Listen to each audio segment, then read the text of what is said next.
Introducing The Wave by LA Top Team.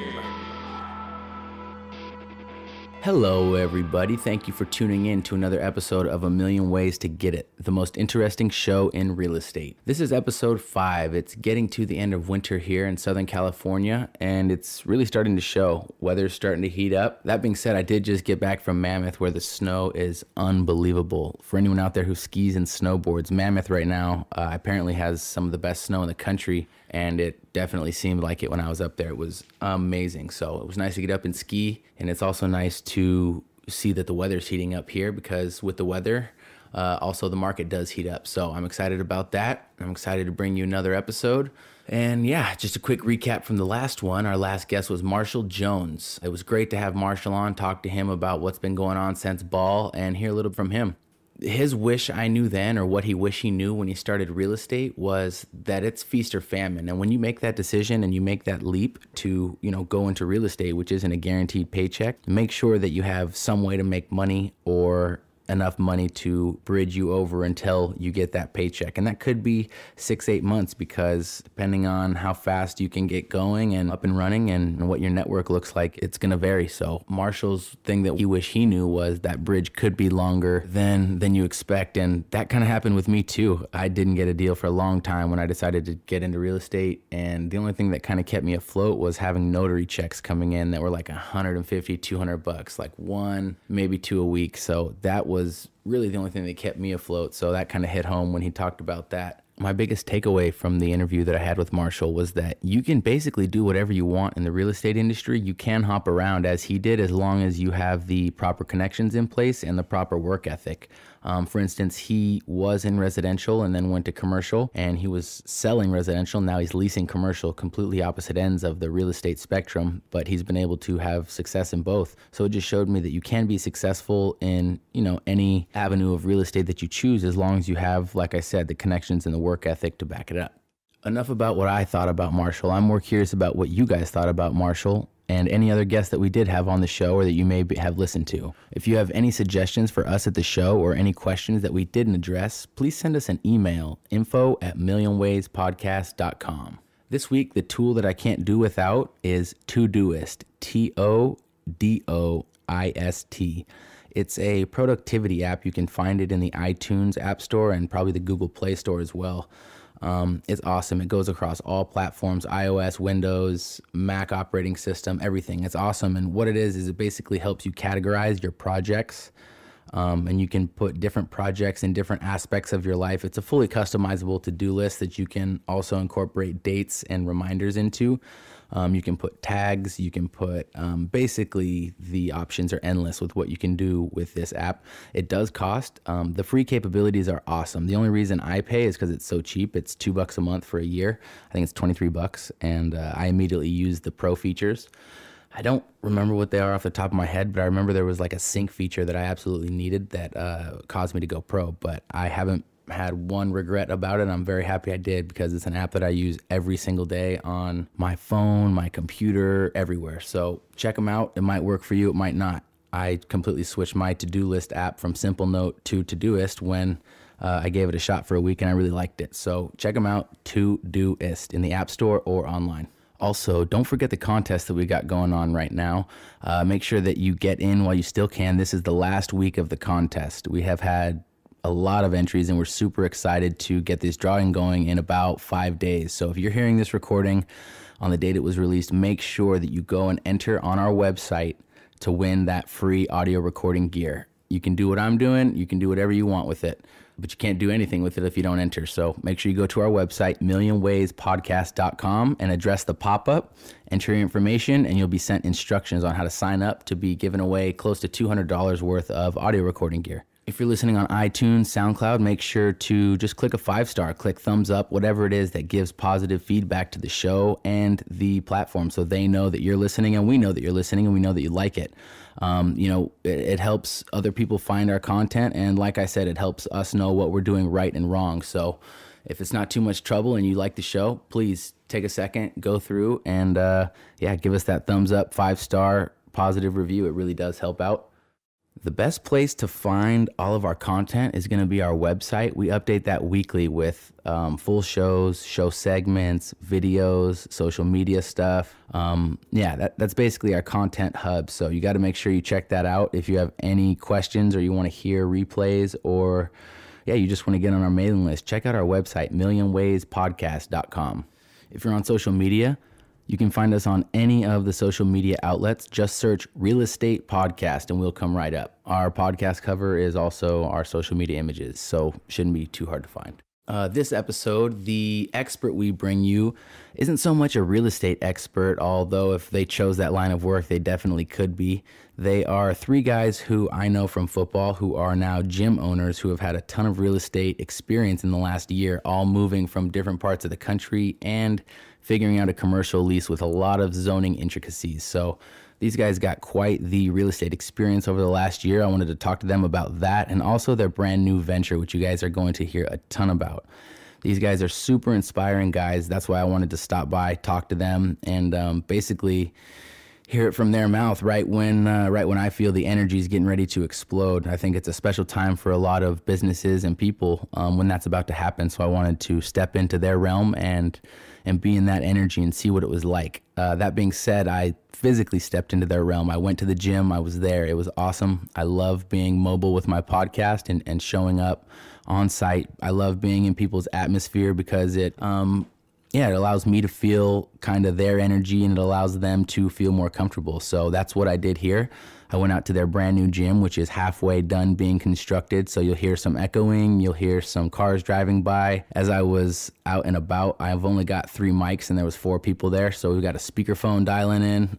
But all that being said, the content is amazing. I'm probably most excited about this episode so far out of any, and that has nothing to say about my past guests. I think this content is really, really great, and there's wealth of knowledge there. Not only strength training and real estate and business knowledge, but life knowledge. So tune in, make sure you listen up, and give us a review. I think this is a really good show for you guys as far as entrepreneurs and wanting to do your own thing and get up and get started. So why don't we just go ahead and cut right into the interview. Make sure you stick around afterwards for Jerry's title tip and the realtor of the week. I'm down here at Allegiate Gym off Aviation and Ford in Redondo Beach. I'm mobile, as I've been mobile for a few episodes so far. I actually just got back from Mammoth, mentioning the snow real quick and some personal stuff. It was amazing up there. I haven't seen a season like that my whole life, and I've been going up there 20 years now. Wow, I'm almost, about 20 years now. I'm mobile because I wanted to be at Allegiate Gym so that I could be live with the guys that I'm going to be interviewing, who is Tim Caron. We're going to be referring to him as T-Bone sometimes, and also Cody Romness. So I wanted to get with them in person. And see what it's like in a place where things are getting ready to explode. I wanted to interview these guys because although they're not real estate professionals, I think they are positivity hubs. I think it's basically lightning in a bottle when it comes to energy. And they've got big old sets of balls for basically throwing careers to the wayside and said, you know what, let's start a business together and let's do our thing. And that's kind of what I know about it, so I wanted to come in and hear what they had to say about it and where they're at in the process. Hell yeah. You want to take a second and introduce yourself? That was my short little intro there, guys. Nice. I'll go first, T-Bone, because I have the microphone. My name is Cody Romness. I'm a co-founder of Allegiate. I guess if I were getting specific in what I had to do, I'm kind of heading up membership, branding, marketing, and sales. Currently at ground zero here, building out the facility, but it's been good so far. Go ahead, T-Bone. Hey guys, I'm Tim, aka T-Bone. I am also a partner over here at Allegiate, and most recently I was over at Army West Point as the head football strength coach. I've been a strength coach for over 10 years at places like USC, where I met all these great guys, and then I was also at Georgia Tech, Springfield College, Ole Miss, and then that's my story. That's right. Just to clarify, that's where I met these guys. I met these guys both at USC. And it's sort of a different situation, though. Cody and I were both players, and Tim was actually our coach. Yeah. So why don't you guys tell me about Allegiate, man? What's good with it? What does Allegiate mean? Why don't we start with that? Well, that is an excellent question. Naming a business is hard. naming a business in the 21st century when so many things have already been taken or identified with or already out there is even harder in some senses. Not in some senses, it's fucking hard.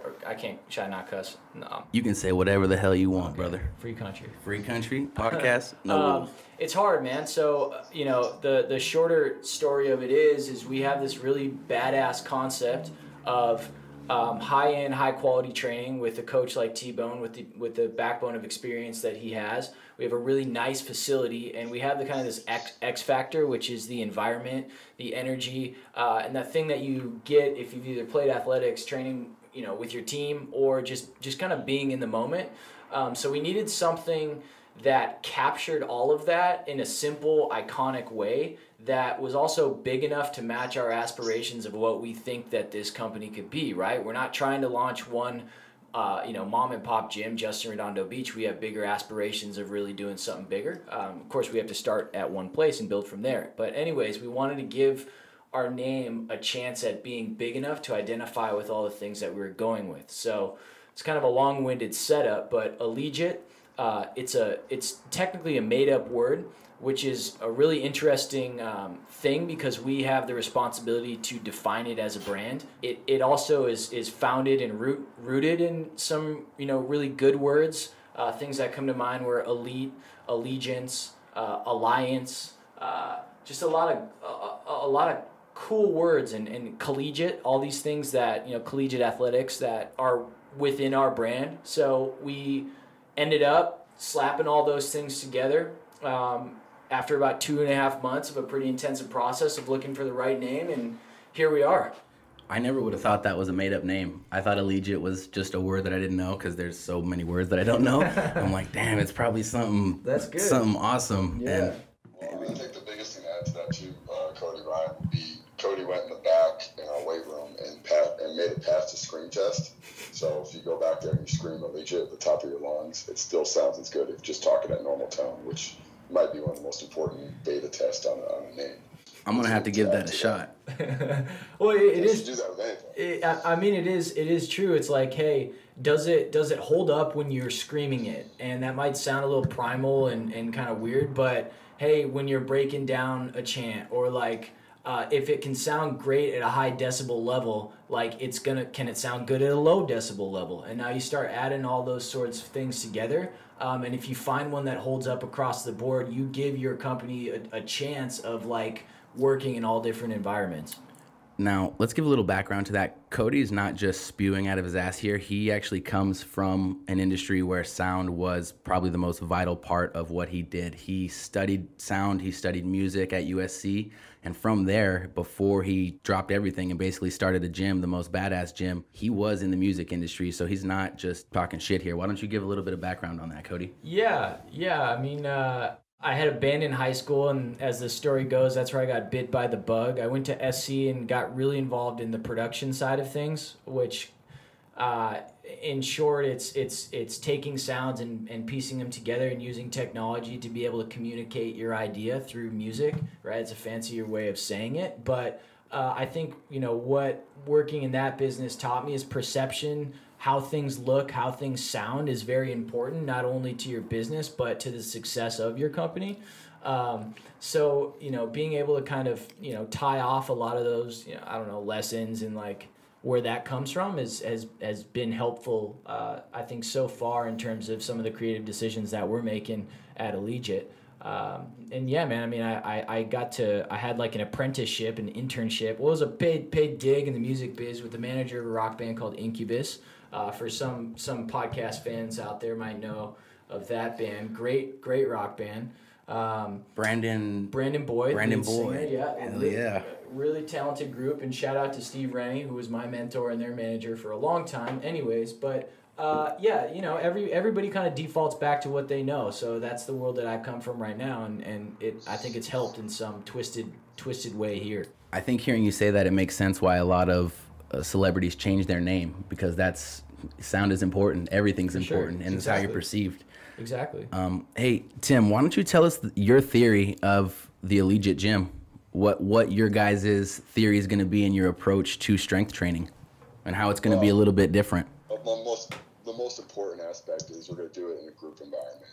We really feel strongly about community, going back all the way to our tribal essence, and saying that one of the most important things is as a species was the common interest of the group and allowing for people to congregate and work together and build something. And in this day and age, I don't know if there's a ton of places where people go to congregate as well as we used to. And it used to be for survival purposes, and as we've kind of evolved, now it's become for more, enjoyment and pleasure and things like that. But once we get back and really examine our lives, and people are fatter and they're more depressed than they've ever been in the history of human beings. I think if we can find some avenues where we can push group and community more so than just going to a place and just being there by yourself in isolation and going through, quote unquote, your workout. But then marrying that concept to what we really feel is the best and most efficient way to train, and that's utilizing free weight exercises. That's usually like exercises like squats and deadlifts and pull-ups and bench and some Olympic lifts and some dumbbell stuff and some kettlebell stuff, and making it circuit fashion or making it just supersetted or just doing a variety of different protocols to kind of keep people engaged and keep people in that process, but tying it into having people work together and be reliant on each other. And the strength of the group will be the strength of the program. Tying all that big picture together. One of the most important aspects I got was learning how to do this in a college environment where the success of the team is more important than the individual components. So building that and building a program around that concept, it's probably the best education as you can get to go into this venture and apply those principles which you learned really, really well. But coming back again to the original concept of we need to provide a community aspect for people and helping them along their journey to get better health, feel better about themselves, enjoy the process of working out. It should be an enjoyable process. It really should. And too many people dread the weight room. They dread doing all this stuff. They don't like this. They don't like that. They're more focused on the negative aspects of what this is. And there'll be times it'll be really hard. There'll be some times we're going to ask you to do more things that you're probably not accustomed to or comfortable with, but you're going to have a group of people who are going to encourage you and care about you, and they're going to be there with you and never going to put you in harm's way. It's just all those aspects, and it's hard to pinpoint one specific aspect or one word, but if I had to say anything, more so than anything, it's to be a community-based strength program, which I really feel strongly around that concept.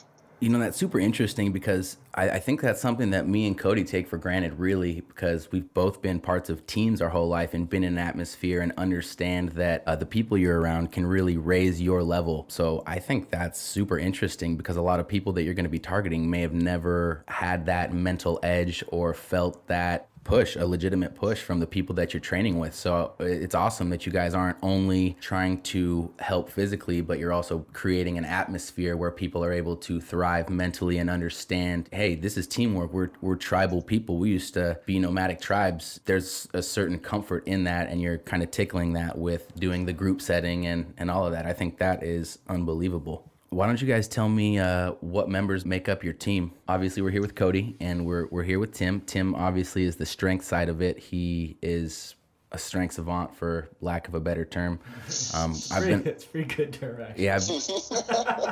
I mean, seriously, man, I've been around a lot of strength coaches. I was only around Tim for 3 months, who let me come in just out of the simple fact that I was willing to work, and that's all that he wanted to see from me. So that's what Tim does. Aside from just telling people how to get bigger, he wants to help them, obviously, like you heard. And then Cody? Yeah, I mean, I guess let's just continue with the analogy of music.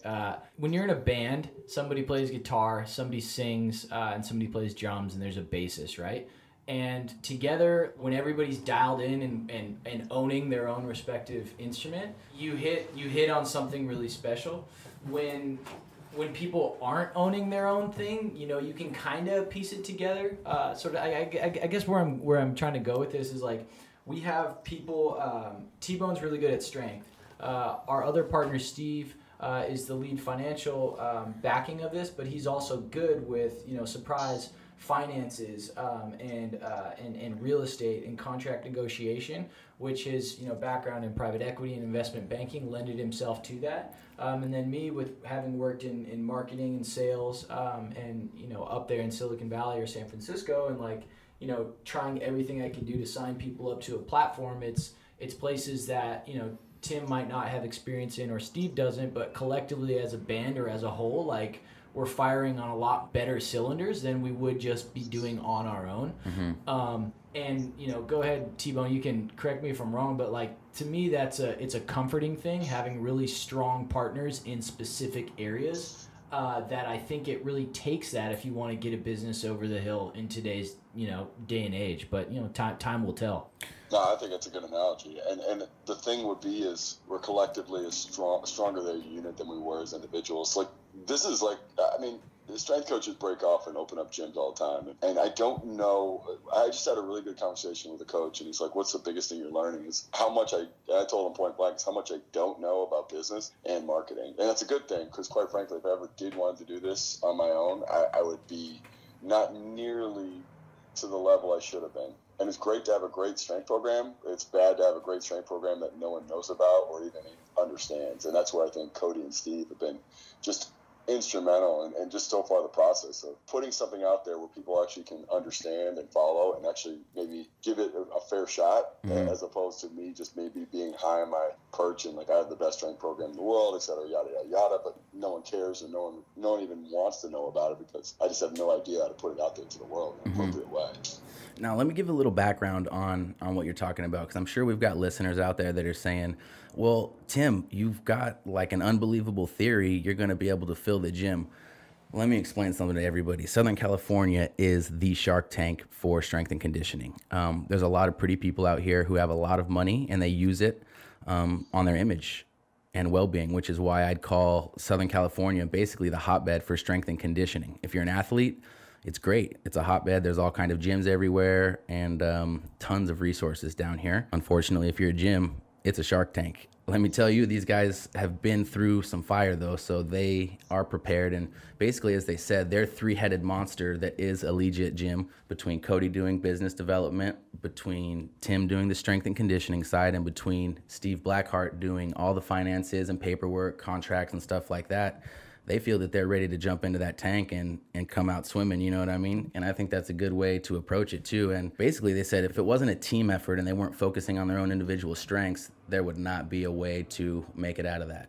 Is that safe to say? Yeah, I mean, definitely for me, if we didn't have a linchpin in our concept that makes us different is having a strength coach with the caliber of T-Bone and the experience, and also a strong brand with like a members lounge where we've kind of been saying like, hey, the difference in this isn't just a gym, like the hard work doesn't stop in the gym, it continues over into the workday. And so like having that kind of co-working WeWork space that's attached to our place with internet and things like that makes a big difference. But back to the point is like, yeah, like hell yeah, like if we have a chance at being what we think we can be, we need really skilled partners in specific areas of the business. That's right. So I'll be honest, when I heard that the gym was being founded, I hit Tim up right away on Instagram and was like, damn, this is going to be dope. I guess we live in a day and an age where entrepreneurship's cool and everybody's kind of doing their own thing. Totally. So it's not as hard to do it.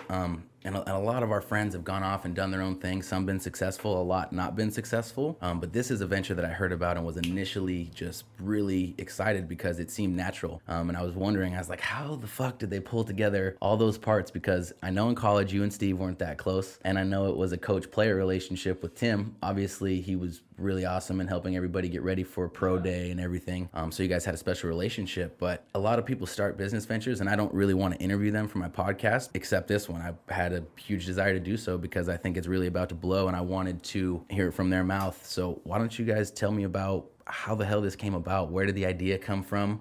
Like I said, it seems natural and everything, but when did it happen and how did the light turn on? Well, first off, Ryan, you're our perfect target demo, right? You're a guy that's been involved in athletics at some form or fashion. You're an easy sell, so to speak, because you're like, dude, I get this, and this isn't out there.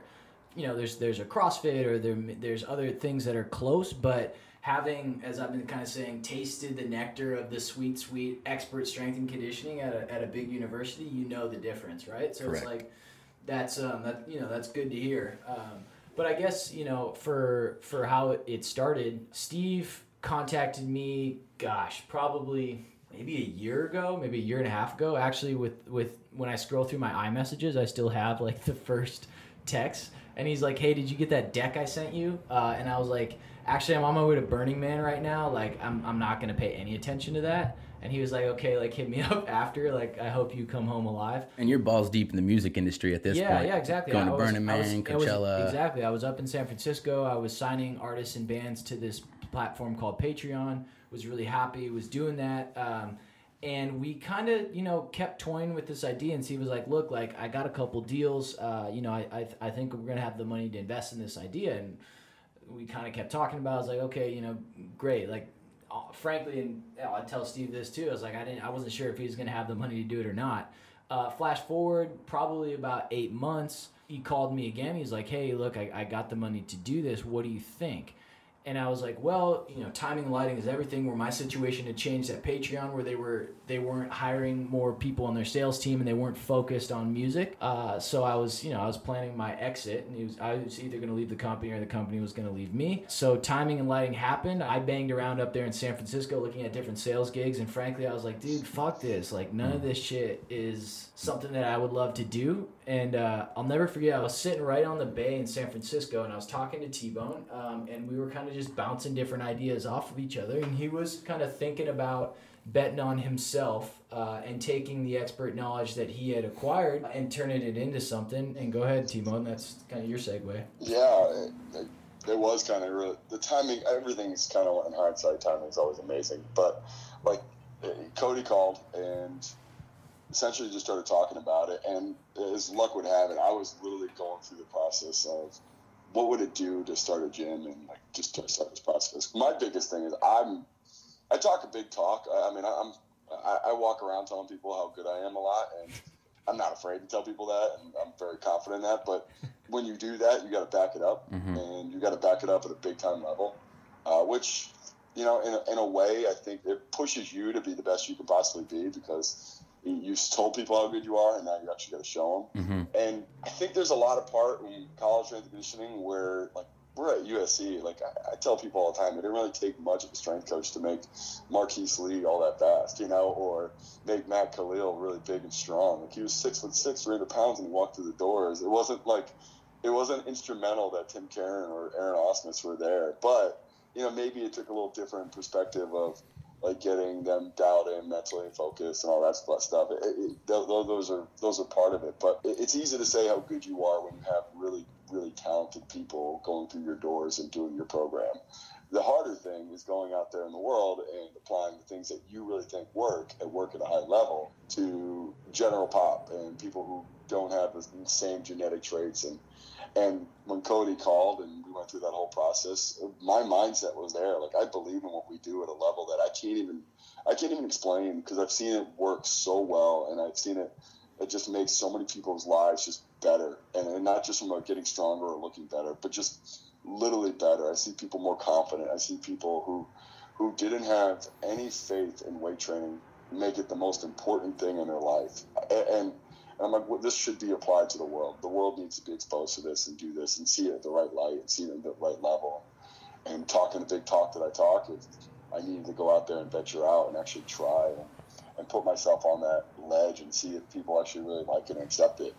And keep that same brash or a confident personality, because that's the process where, you start saying things and then you eventually got to back them up. And when Cody called me and approached the idea of what Steve was trying to build, and I was like, well, this would be no better opportunity or outlet to do that. So here we go. So it was basically an opportunity to put your money where your mouth was, presented itself, and you had a desire to do that because you said, it's not hard to make a fast guy fast, but I know I can make a slow guy fast. I know I can do that, and I've been telling people I can do that, and here's a great opportunity. Money's there, business side's there. I like the teammates. Let's kind of roll with it. Was that the process of the light turning on? Yeah, absolutely. And then it's, hey, do you have the guts to take the leap? And I think it's easy to really think about shit and think about how awesome it's going to be, but then at the end of the day, you gotta jump. So I can add to that. Like, when I was literally, I had to go into the head football coaches at Army's office and tell them I'm going to resign to open up a gym. But not even real. It's not even a thing. And I called Steve the night before. I was like, are we really doing this? Like, I need confirmation. Right. He's like, yes, we've invested a lot of money and time into this already. It's going down. I'm like, okay, good. And it wasn't like I was having second thoughts. I just wanted that extra confirmation. And, right. You had to make sure that before you walked away from a military university being this head strength coach, you were making the right decision. That's understandable. Yeah, And Cody, you did the same thing too, right? Yeah. I mean, again, like I was doing those rounds in San Francisco up in the tech sales scene, and the analogy I use is I was like a gold miner with my picket knocking on the gold mine, see if they're hiring miners. And then the day that I got a job offer, I called Steve, and it's like, are we on with this? He's like, dude, we're on. And then I called the other guy back. I was like, you know what? I'm going to pass up. Like, thank you very much for this opportunity, but I got something that's screaming at me, and I'm going to jump. And that was when? Date?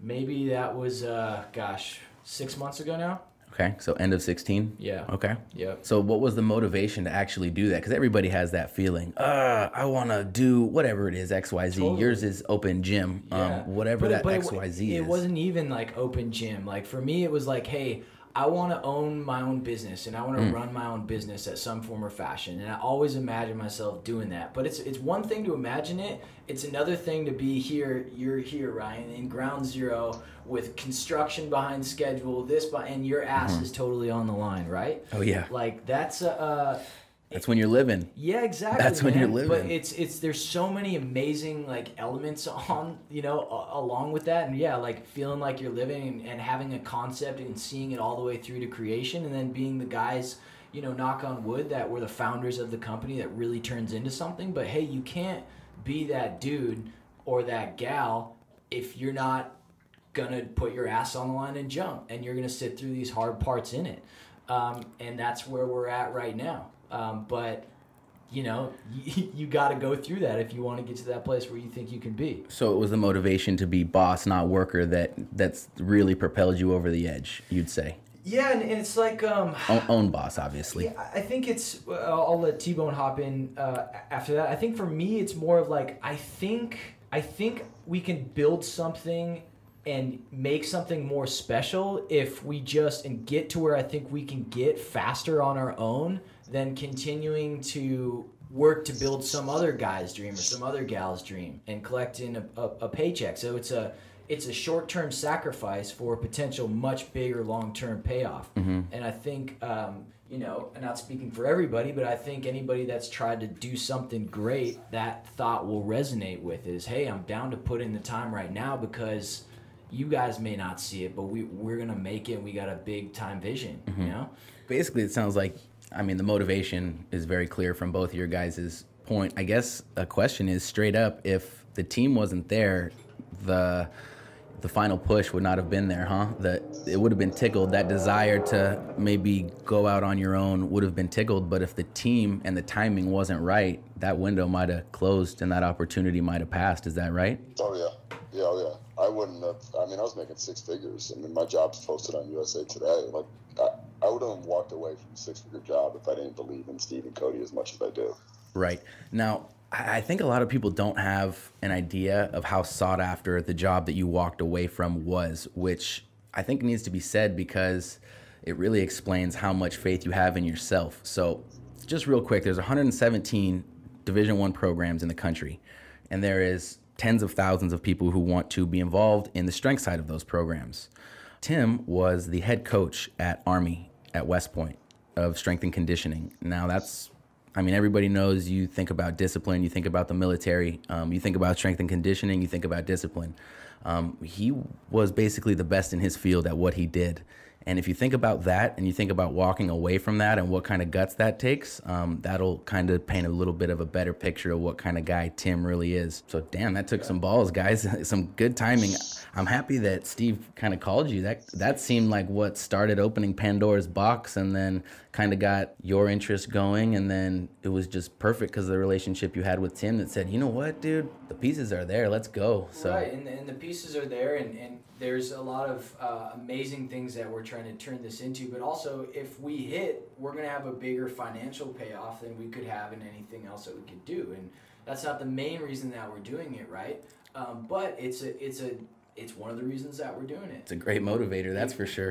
Exactly. Oh, yeah. And the reason too, like how I kind of got involved with this, and we've talked about this before, but I started, like you're doing your podcast, I started a blog where I was like, I'm going to start CodyRomness.com just because I love training. I think I have a unique, funny angle when I write about stuff, and I'm just going to start putting it out there. And I had no fucking idea what I was going to do with it, but I was just involved in the creative process of coming up with something and putting something out there. And if people latched on, great. If not, fine.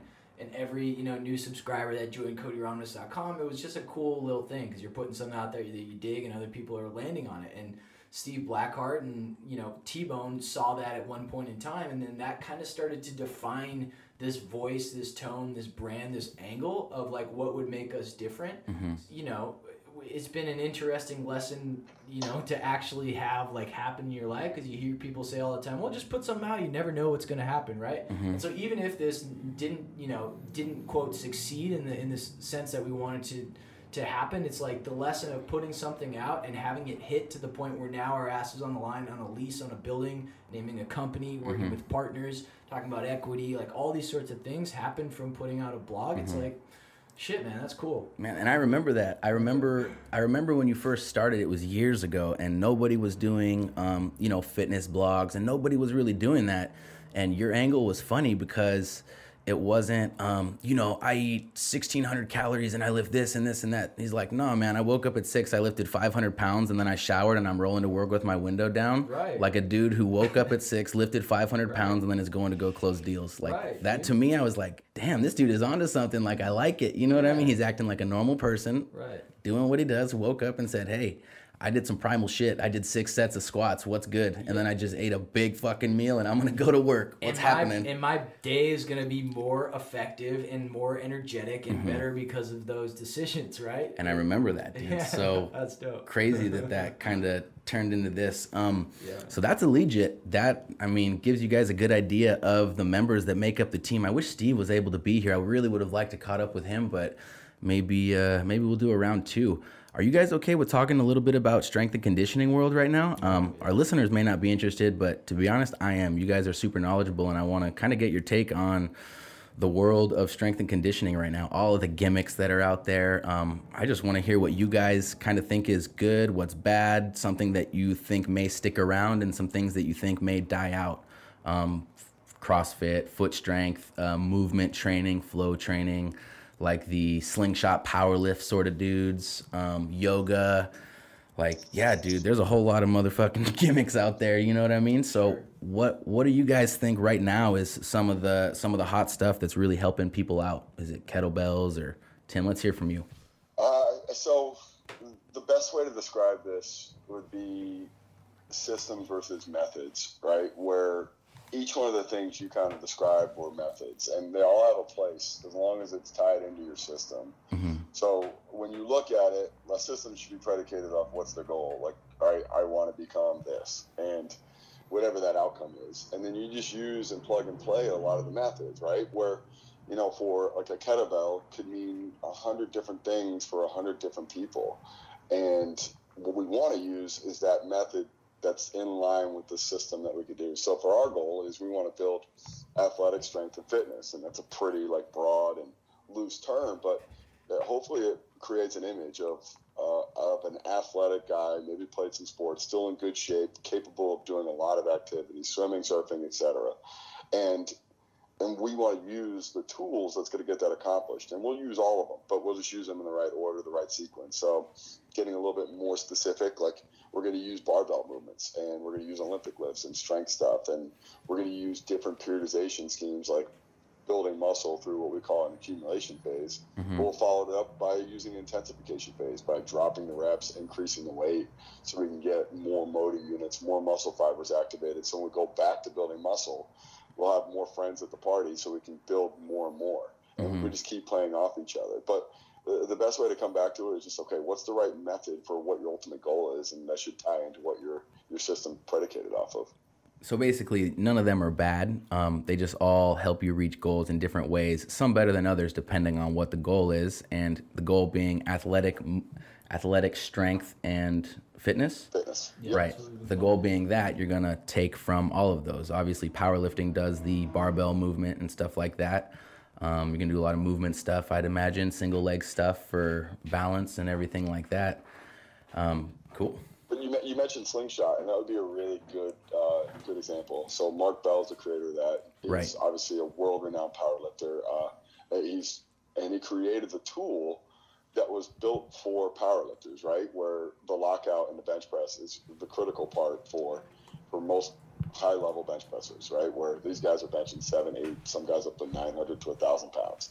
So having enough adequate tricep strength to lock it out is probably one of the most important things. So you have this essentially slingshot that really just helps you work on lockout. And there's other methods like board pressing, floor pressing, close grip, like different variations where you can do a lot of different things to work on tricep and lockout strength.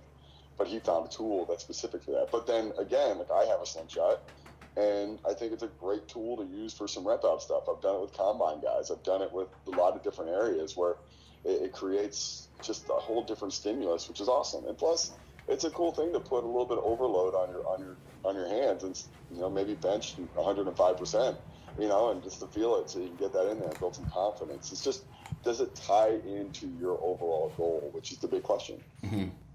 Yeah, and I think for what we're trying to do is like, hey, we want to equip you with the energy, self-confidence, and just athletic ability just to be able to do stuff in your life. Either that's show up and work harder, and you're going to learn your work capacity through weightlifting and how to work harder and how to put inputs in and get something out over time. Like that's just a powerful thing to learn, in general, just in terms of productivity. And then the cool thing that any either athlete or meathead or person that's involved in athletics knows is like when you put some time in, you get a physical result that has really beautiful like impacts on the rest of your life. And packaging that special sauce and that payoff in a cool gym with real authentic training that's going to turn you into a warrior after 8 weeks versus riding a cardio bike for 8 weeks. It's going to be a noticeably different you at the end of that program. And that to me, from a less educated perspective, is what's exciting about it. Hey Tim, Cody, have you guys seen what's going on down in Austin at the On It Academy? You guys follow that at all? With the kettlebells and the maces and all of that stuff?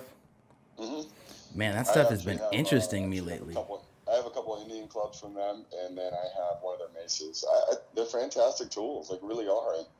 And there's actually another group, Indian clubs and maces have been around since the dawn of civilization. And if you really trace the history of it back to, like, it's been utilized a lot in military training. So it was cool being at West Point and learning Indian clubs and maces. Like, one of the places that use it a lot, but like there's so many like military fighting forces that still use some of these auxiliary tools. Because the cool thing about a mace or a Indian club or a kettlebell is I can bring that with me to a field and get a good training session in. I mean, that's essentially what I'm doing right now. I'm just doing these workouts in my back patio, and while I just open the door and just get some work in while I'm outside. And I'm building really good strength. I'm building good fitness. I'm building really good movement patterns that go in a lot of different planes of motion. That's the interesting part about it, is I'm not just working in what we call a sagittal plane, going up and down or forward and back. Right. It's working in more of a diagonal pattern, which is so important for turning muscles on that haven't been turned on for a while, creating really good stability and mobility, developing patterns. Like, all those things are so invaluable. And I think On It has done a tremendous job of, one, reproducing these tools, but also making them look cool. Like, just like they do a great job of making really good stuff look cool again. And that's probably the coolest thing behind On It. Very insightful. So basically they're pushing good news over there, and they're doing it the right way. I like the company a lot. I take a lot of their supplements, and as soon as I can and I know how to use them, I'm going to pick up a mace and some Indian clubs. The Indian clubs, basically, for everybody that's listening, look like bowling pins, skinny bowling pins kind of, and they weigh what, 5, 10, 20 pounds, something like that, T-Bone? Yeah, you can get them you can get them all the way up to 30 pounds. I got a 1 pound set and I got a 5 pound set, and I mean, you get pretty good work. I guess the 1 pound set's for more mobility and just movement pattern training, but then the 5 pound set, I mean, if you do it enough, anything will get hard. That's pretty much the goal there. But you can get up to 30 pounds, and there's some really good resources out there showing that stuff. Right. There's some creepy videos on YouTube. If you go search Indian clubs, like just a guy in a field with a ponytail with like tactical pants just doing Indian club work. Yep. Don't judge Indian clubs off of that work. It's too good of an exercise for I think but to be honest, as weird as that shit is, I'm interested in that, man. Like that diagonal movement, because I didn't get much of it in college. In a straight line, I was unbelievably powerful, but jiu-jitsu kind of opened my eyes to that diagonal movement, or that movement that's maybe unconventional, or that you don't really work a lot of in Olympic weightlifting. So, man, that whole movement scene is really interesting to me, because right now the only thing I lift for is fitness and jiu-jitsu strength. And I think those two things are like unbelievably good for it. So that's why I've been so interested in them. And just real quick, the mace, for everybody that's not listening, basically looks like a medieval tool. It's like a 4-foot metal rod that's basically, you can barely touch your fingers around it. It's pretty thick with a ball at the end. And I think they used to like fuck each other up in wars with it and beat each other's heads in. But yeah, now we move it. Now we use it to move diagonally and build some strength that obviously couldn't be done before. And beat each other's heads in. Yeah. That's right. But like back to the original point of talking about like what we're doing in building community, like these things were actually tools of war, and now they're tools of fitness. Right. And the evolution of our society and having to find ourselves, like it's really confusing, and quite frankly, like getting a place to use maybe some primal tools and teaching them how to do it and doing it in a group setting, like there's so many things to learn from that and grow from that, just more so than just getting stronger and looking better. Mm-hmm. I hope that's able to be portrayed, because I agree with you guys wholeheartedly in the benefits of the teamwork and tickling that primal muscle. I keep saying tickle, but you guys get what I'm talking about. It's not no slap and tickle show over here. We're a tickle-friendly gym. That's right. And a dog-friendly gym. And a head-beating friendly gym. We cover all bases, man. We want to make sure everybody feels welcome. That's right. Are you guys going to be focusing on foot strength? What are your guys' thoughts on foot strength and muscles and that whole barefoot movement that everybody's doing that they may not be ready for and they're blowing out their Achilles with? Have you read the book Born to Run? No. Tell us a little bit about it. Okay.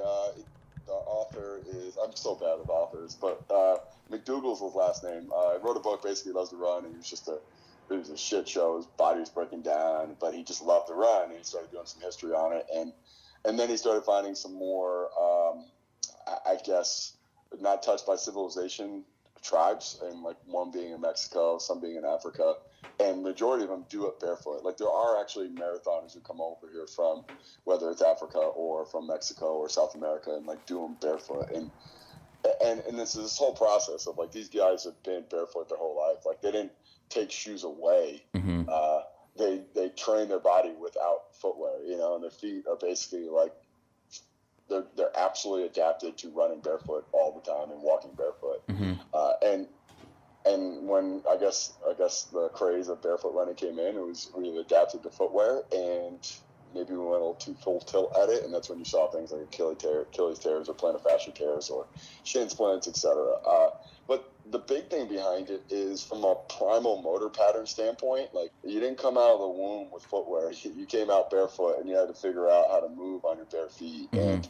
And getting back in touch with that. And the one thing that's really great about like just footwear in general is you can use them for reaching elite and high level performance. Like you can wear the best track spikes in the world, and they're going to help you grip the ground, and they're going to be light, and they're going to contact a specific way. You can wear weightlifting shoes, and they're going to raise your heel, and they're going to be a solid surface. You can wear football cleats, and you can grip the ground and run faster than any other human being in the history of on a football field.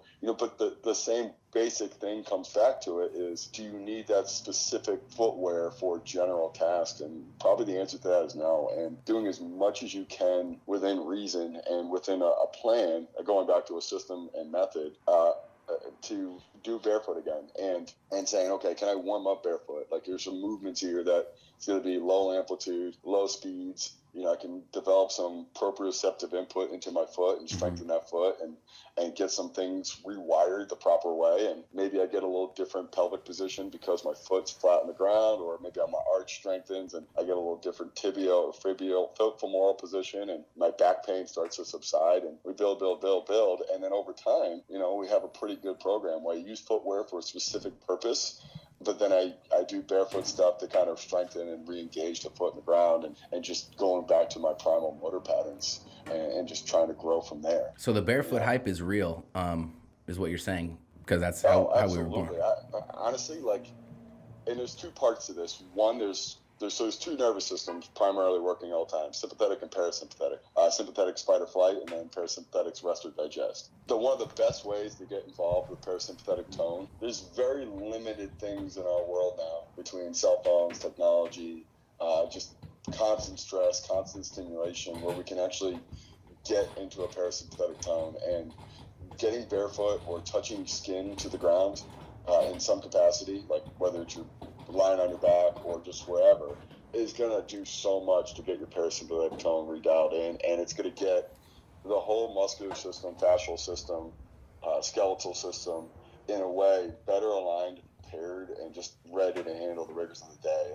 There's actually some pretty cool things you can do on your own. Like, I mean, as crazy as it seems, like barefoot walking as much as you can around the house. Getting what they call a rock garden.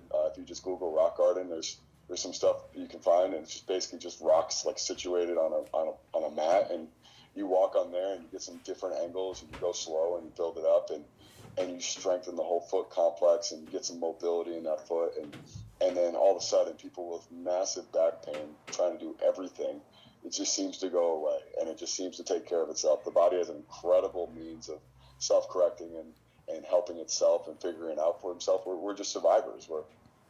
It's our roots. It's our genetic makeup, and getting back in touch and taking away some footwear from time to time, barring, like, obviously doing it within reason. We're not asking you to sprint on rocks or go running a marathon barefoot, but using it from time to time as an adjunct to your training or just your life is a really good tool. And these rocks that you're talking about, they're not pebbles. They're what, 5 inches wide, maybe? Yeah. So you get half of a foot on it? Yeah. Yeah. Just a nice smooth rock. Like, obviously, I would purchase it. I would go out of your way and actually do this right. Get smooth rocks, and obviously not jagged and broken rocks or like the stuff you see in driveways or wherever. Like, go the right path, and if you're going to do it right. Mm-hmm. I like it. There's been a big, I don't know how the push is. To be honest, I'm not a fan of really any other sports right now besides MMA. Like, I watch a ton of MMA, a ton of jiu-jitsu, and I will watch football. I bet on football, which is what keeps me interested in it. But I don't know if there's a movement in those sports, but I know for sure in MMA, just movement and barefoot, touching the ground, like stuff that was kind of like hoopla 5 years ago is now kind of being taken seriously. And there's guys that are taking it overboard. But in MMA, there's a huge push of that, I guess, that parasympathetic waking up that you were talking about, through barefoot training, weird movement training, animal style flows and stuff like that. Is that kind of where all of the sports are going? Because like I said, I don't pay attention. You guys would know way better than me. Tim, do you see that kind of happening everywhere? Yeah, I do. And I mean, there's interesting things, like one, like we call it like transformational mobility, where the ability to go from a position to position with I guess seamless pathways. Like, you're not like restricted. Like, think about a guy standing up in the ground. Like, imagine a very stiff, very like overweight person trying to get up off the ground, and there's some guys who really mastered like a couple individual patterns, whether it's their sport. Like, imagine like sprinting, like a 100-meter sprinter, and they're really good going forward, but like they can't touch their toes, they can't squat down without losing their hip position or their knee position. Like, they just don't move well other than their task. Mm-hmm. And a lot of really smart people are going out there and saying, okay, for our best way to help this person is make him a good mover. And you see it with martial arts. Like, the best ones are the most graceful ones. And like, the most efficient, because they're most efficient. Yeah, and I think that applies to so much stuff, especially like team sports like football. Like, the guys who are the best in the field, the guys who are the most durable, the guys who somehow make it look so easy, are just generally the best movers. And we're finally coming around to the idea of we can train this quality. We can train these things. And there's some really good, I guess, resources we're looking at. Like, all right, like, what are the major positions people need to be able to hit, and how can I transition from position to position without pain, with, I guess, fluidity and just grace, almost like a dancer, but still with a purpose, and seeing how it can apply to sport. And there's some definitely carryover there. Absolutely. speaking of dancing, I was gonna bring this up. So we've all been around some stellar athletes. T-Bone, you more than any of us. Have you ever been around any high-level breakdancers? No. Dude, super weird question, but they are like weirdly solid individuals. Like a really high-level breakdancer, like the ones that'll just jump out and do like that cartwheel windmill thing, flip around on their hands. Those guys are like some of the best athletes I've been around, and there's some really high-level guys that I train with in jiu-jitsu that just have an unbelievable awareness about their body that is like, it's like speed for a really fast person. You wonder how the fuck, you know what I mean? That's why I asked, because they've been doing it before anybody. And if you were a fast breakdancer, I feel like you'd be an unbelievable athlete at anything. That's just the reason that I asked, is because their whole life, if you've been breakdancing, you've been working on that awareness of your body and the movement and working efficiently, because if you have any wasted movements, you're going to fall on your head. That's the only reason I asked there. Well, I think a good analogy would be that guy in football who never seems to be out of position. You know, he seems to always be in the right spot at the right time at the right angle. Adori. I think it just makes it look easy, and you never can catch him off guard or off balance. And there's definitely parallels there. I just want to set the record straight. I was never that guy. I was the guy who ran straight fast and couldn't touch his toes and would just blow shit up. So we've been talking a little bit about strength training. This is, in a way, a real estate podcast. So I want to hear a little bit about your real estate transactions and experiences in the last year, because I know Cody moved here. I know Tim moved here. Did you move here, or were you here in LA already? No, I just recently moved back to LA in December. Okay, well, tell me about it. Were you guys owning houses where you were at? Were you renting? Did you have to find subleasers? How's the real estate side of things been? Because there's had to have been some transactions going on. We can start with Steve. We haven't heard from Steve yet. Everybody. Well, I mean, mine's particularly boring. Steve's here. He made it. Like I said, traffic snagged him up a little bit, but he's here. Yeah, I mean, my real estate transactions, at least personally, haven't been particularly interesting. I've been renting, literally since college. Was moving, around. Was in LA for a couple years, in San Francisco. Was actually back in Reno for 6 months, which was less than exciting. Is that where you're from? That's where I'm from originally. Okay. Was selling a couple companies there, got those deals done, and moved back to LA as soon as possible. But personally, the real estate game hasn't been super interesting for me, but have learned a lot about the commercial game over the last 6 or 8 months as we've been dealing with this. Mm-hmm. Side note, if you guys all follow the Instagram page, which is Real Estate Podcast, you'll see that the Realtor of the Week for episode 2 was Andrew Cinisone, and he actually helped these guys there in the South Bay area, which is a little bit south of his territory. He's a Silicon Beach guy, but small world, he's an SC guy as well. He actually helped these guys a little bit look around and at least get their feet wet and figure out what they wanted, where I think they ended up going with another agent. But small world, just wanted to mention that tidbit right there, that we're all kind of connected as people. Try to keep it in the Trojan family as much as possible. That's right. So Tim, where is West Point? Not in Maryland, obviously. I keep thinking Maryland, but that's... Oh, no, it's Annapolis. That's where Navy is. Right. West Point is 30 miles north of New York City. It's right off the Hudson. It was a major military base during the Revolutionary War. Just a little history there. It's a very recluse area. It's a military town, so it's, for anyone who's ever lived in a military area, all the rates are based off of guys who work in the military who get a living stipend, so they're kind of jacked up. The good thing about my contract and my position there, they provided a house, so it was just myself in a 4-bedroom house, which is way too much house for a guy like me, and I don't like to clean a lot. I like to just read about strength or lift, and doing everything in between is a waste of time to me. Right. So Spartan lifestyle. I kind of boarded the other doors shut and never even paid it any mind. I could have been just in a studio apartment out there, and I've just been just fine. But so that's the living situation in West Point. But it's cool. It's cool. Like, you're actually in the same houses as all the coaches of the last 100 years at West Point. So Vince Lombardi coached there. Bill Parcells coached there. I didn't live in their houses, but Mike Krzyzewski coached there and played there. So, like, they all had houses in some capacity at West Point, and you're kind of like living in the same houses as those guys did, and that's a pretty cool feature. But then, other than that, I've just rented my whole entire life. I never had enough money to buy anything, nor needed it, Right, and it's a nomadic lifestyle being a coach, because one year you're at SC, the next year you're at Army or Georgia Tech or wherever. So it's hard to buy. What was it? Baxter did it though. Baxter had his ranch, right? Yeah. That dude. Yeah, he lived in Palos Verdes. Yeah. That's right. That weird that area where they got horses and everything. That's cool. Yeah, and I think for some coaches too, where they have families, or I mean, some guys are just really smart financially, and they never make a bad investment. And real estate's no different for them. Mm-hmm. They always know where to find the spot, and they always have enough startup to be able to get that situation started the right way. And there's definitely a skill there that some people have really mastered. Yeah, definitely. And then tell me how it went finding this spot. So this is obviously a pretty sought after area. For those who don't know, we're basically smack dab in the middle of Redondo Beach, which is in the South Bay of Los Angeles. Areas like Redondo, Hermosa, Manhattan, Torrance, Palos Verdes, places like that. We're basically smack dab in the middle, and you can't get to those places without either going on this street, which is Aviation, or the other main street, which is what, PCH? Yeah, you got to take one of the two. So location couldn't be any better, and I'm sure it wasn't easy to find. So why don't you guys walk us through the process of how it went, or how you even decided what you were looking for and how you found it. And yeah, it doesn't have to be super in depth, but give a little rundown to the folks. When you do a brick and mortar business, you realize how important real estate is in terms of foot traffic and a whole lot of other things. And getting people, specifically for us, a gym, you know, we learned that you need to be close to where folks work or where folks live.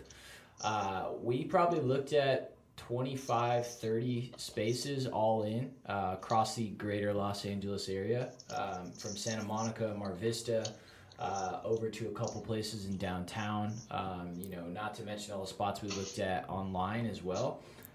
This was one of the last locations we ended up looking at, and personally it was a bit of a thorn in my side, if you will, because I was living in Redondo Beach, not far away from where this location is, and driving to Beverly Hills every day, so I wanted to just slip my wrists every time I got on the traffic to the 405. However, now I flipped my commute where I'm driving from Beverly Hills to Redondo Beach, but that's a bit of a tangent.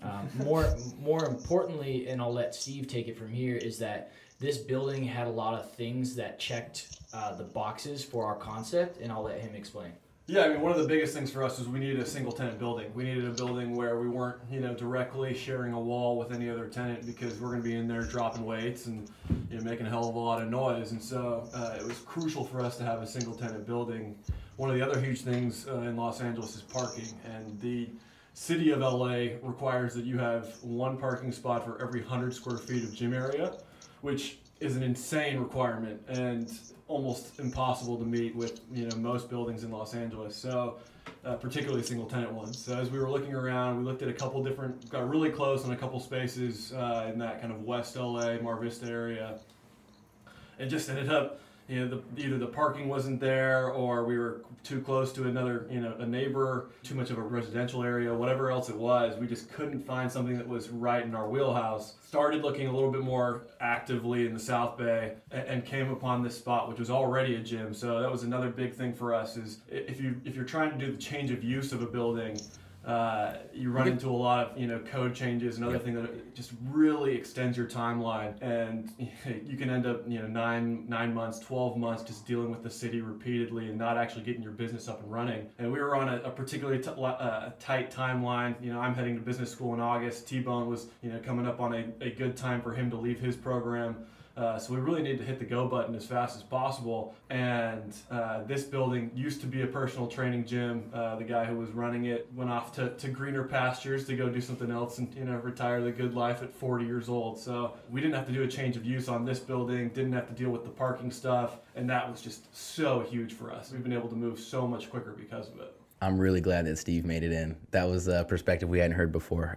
Obviously, he's the business side of things and contractual and all of that. So you didn't have to do a change of use zoning-wise. A lot of the listeners are real estate people, so they know exactly what you're talking about, change of use. So give a rundown of the building. Give whoever wants to out of you three, give a nice little audio tour. No, so I'll let Cody take that, because he's definitely the design guy here. Cool. So the most important thing that this building has is we have 9 lion statues that came with the building.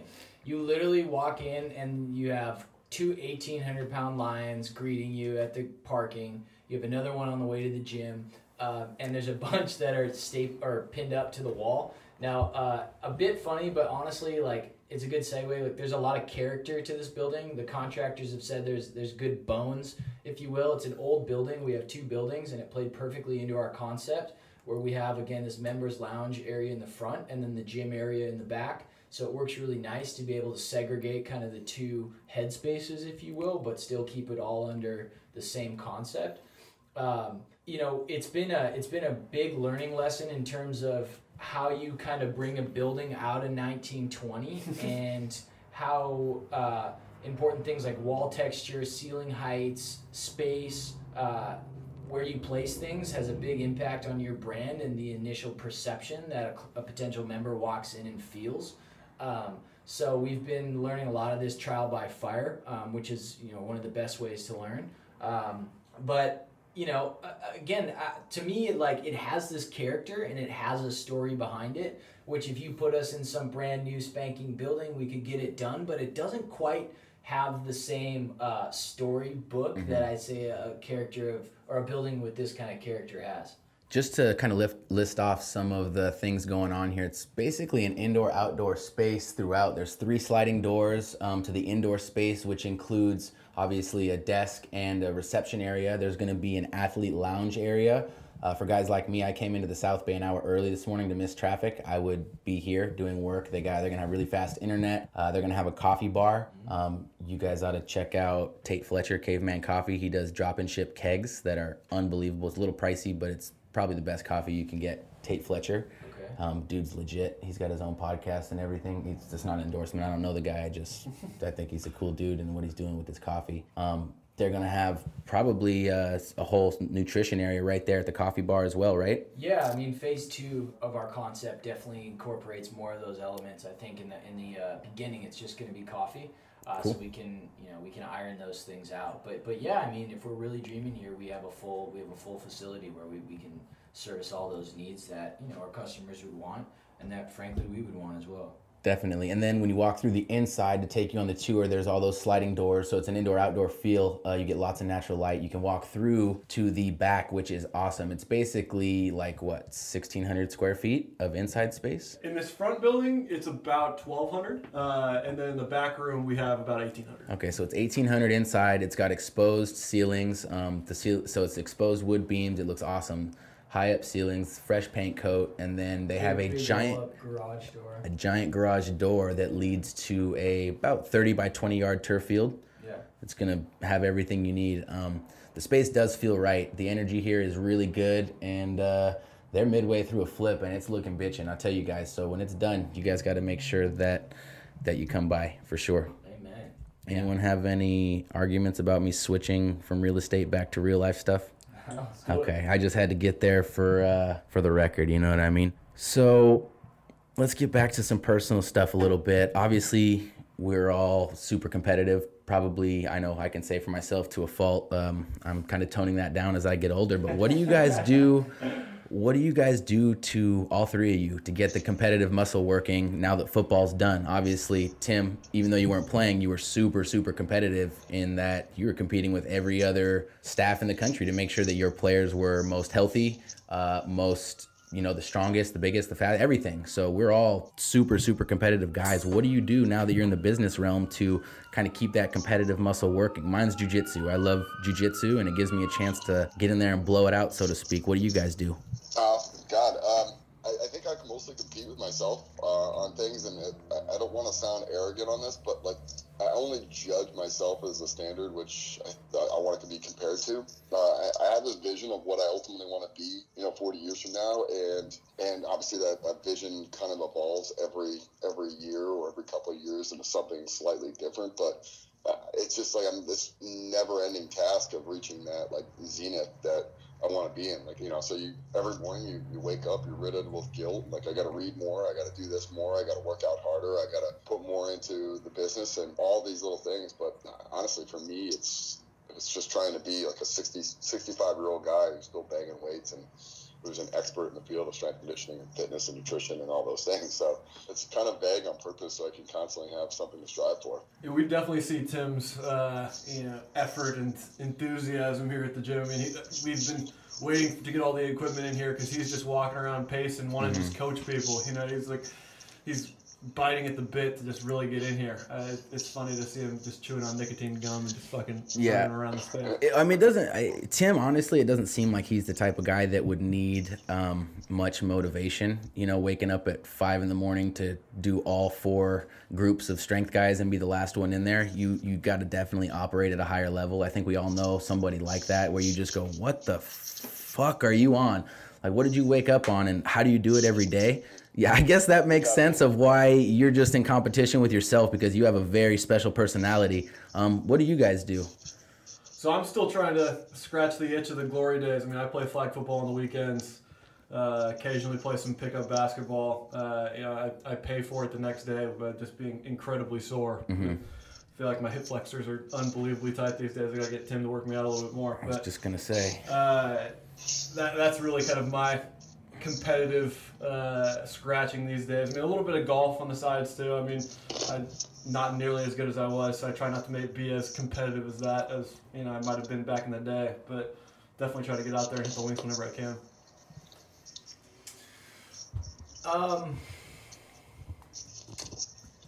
It's an interesting thing. When I was up in San Francisco, and we're all jocks, right? And somebody listening to this is probably the same way. They take the athletic competitive mindset on a negative tip, where I never really experienced that before. You just think that being competitive and doing it in athletics is something that resonates with a lot of people, but it doesn't. And in fact, I was like surprised when it was like, it was not used against me, but it wasn't the same benefit like I felt that you got from a lot of other places. But I think athletics is like the fucking best way to teach that competitive side and to hone in on it. And then the challenge for me and for other people that are probably resonating with this is, okay, how do I channel that into my everyday life now if that's not what I'm doing all the time? Could be through rec, it could be through playing golf, but for me it's been like, how do you siphon that into trying to come up with a marketing plan, or like thinking about what you want your graphics to look like or what you want your business to be. So now every decision or like competitive thing that I've used is kind of like in line with what we're trying to accomplish with our business. Mm-hmm. So it's kind of a weird answer, but that's where my head's at right now. No, I think that's right. I mean, fitness is an incredibly competitive space, and we're going out there trying to win the day and compete with so many other offerings that people have. So, I mean, and I think that's to run to another tangent here. I mean, I think that's part of what we're trying to offer here is a competitive environment for guys that haven't been able to find that in other realms of their life. You see, CrossFit has really taken off because in part because of all the competitive nature of the CrossFit games and everything else that goes along with that. We want to bring in a lot of that kind of competitive nature, but we don't want to do it in some of the ways that CrossFit's doing it with maybe compromising form and some things along those lines. Mm-hmm. So that's really part of what our offering is bringing that locker room competitive feel through a group-based fitness gym. Real quick, Cody, just to touch on what you're saying, because it was a kind of personal for me. You in football, you can't be quiet. You know what I mean? You have to be honest. You have to make decisions. You have to speak up. You have to work as a team. And I assumed that life worked that way. Right. And when I got into life, I operated that way. I would be honest and direct and straightforward and work towards goals. Right, because when you're an athlete, that's how coaches tell you. It's, you're slow, you got to be faster here. And you're like, okay, I get it. I can do this. Okay, it's very clear. Right. And then when you take that same thing and you bring it over, you realize that, okay, not everybody operates that way. Not only do they not operate just honest and straight to the point to get the bigger picture done, but now they're taking offense to something I might have said, and now I got to work through these million fucking things that people said to try to figure out what they mean. So yeah, anyway, sorry to cut you off. That hit me personally because that's, like I said, I'm competitive to a fault, and that basically put in a nutshell what that sentence means. Tim, why do you think, you've been around a lot of college athletes, and I don't really want to get into the transformation out of football and how hard it is for the majority of guys. For those guys that do figure it out and understand that there's more to life than football, why do you think that they're so sought after by employers? I don't want to get too into it, but I just want to know what characteristics about those guys do you think make them sought after by Not all employers, but some. Good conversations, that people just like being around them. That's probably one of the most underrated characteristics of a person that you want to work with. When you leave an interview, because everyone's interview is going to look great nowadays. They all have master's degrees. They all have unbelievable things that they're bringing to the party, which are good, and trust me, they're going to be of value. But the differentiating characteristic will be, do you like them personally? And being in athletics, like, you, one, have to have tough skin, but two, a good personality. You have some interesting stories. Your people are interested in people who played football at USC because of the life they've already lived by 22. It's just that much more compelling and interesting. Right. And you understand that they've been through some shit mentally and physically, and they understand adversity, I think, right? Yeah, and they have perspective on that too, where it's like, all right, like, I know what getting up every day for 4 or 5 years at 5 a.m. and just drove into the ground with work constantly, and there's a built-in toughness and work ethic and humility that you get from that. But then at the end of the day too, like, when you go and interview somewhere or interact with someone, like, you're going to leave there, and that person who's going to hire you is going to look at your resume and look at your references, but they're also going to come back and say, did I like the guy? Did I like being around him? And usually good athletes who took advantage of every resource they could have in college, they do a good job of that. That's why I would say they're more attractive candidates. Interesting. I'm glad I got to hear that from somebody who's seen thousands of college athletes pass through and get hired. Let's move into a little bit more personal stuff here and kind of start the tie-up of the show. I just want to go over some motivation sources for you guys. What in your daily life motivates you? Not the motivation to make the leap and start your own business like I talked about, but just things throughout the day that, like, really are motivation. So for instance, I'll start. Motivational to me is talking to guys like you. Like, obviously Steve's a super brilliant dude, and he's putting his resources into you guys. He's gambling on you guys, and you guys are doing the same with him. To me, that's motivational. To anyone that can dedicate their life and their resources and their energy to something is motivating to me. So what would you say is motivating to you guys, or what motivates you? Whether that's I don't care if you want to be making $1 million a year, fucking say it, because that's motivating. So what is it that kind of gets you going?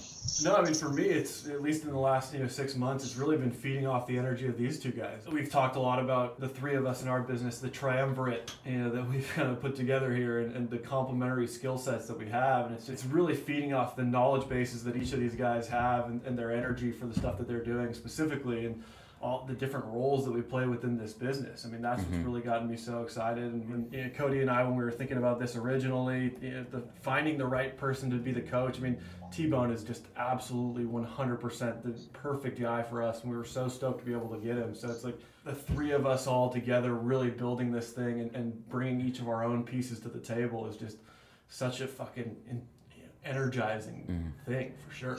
Right. You want to go with Tim? Yeah, sure. One would be Alexa. Every morning, ask her to inspire me, which is really good.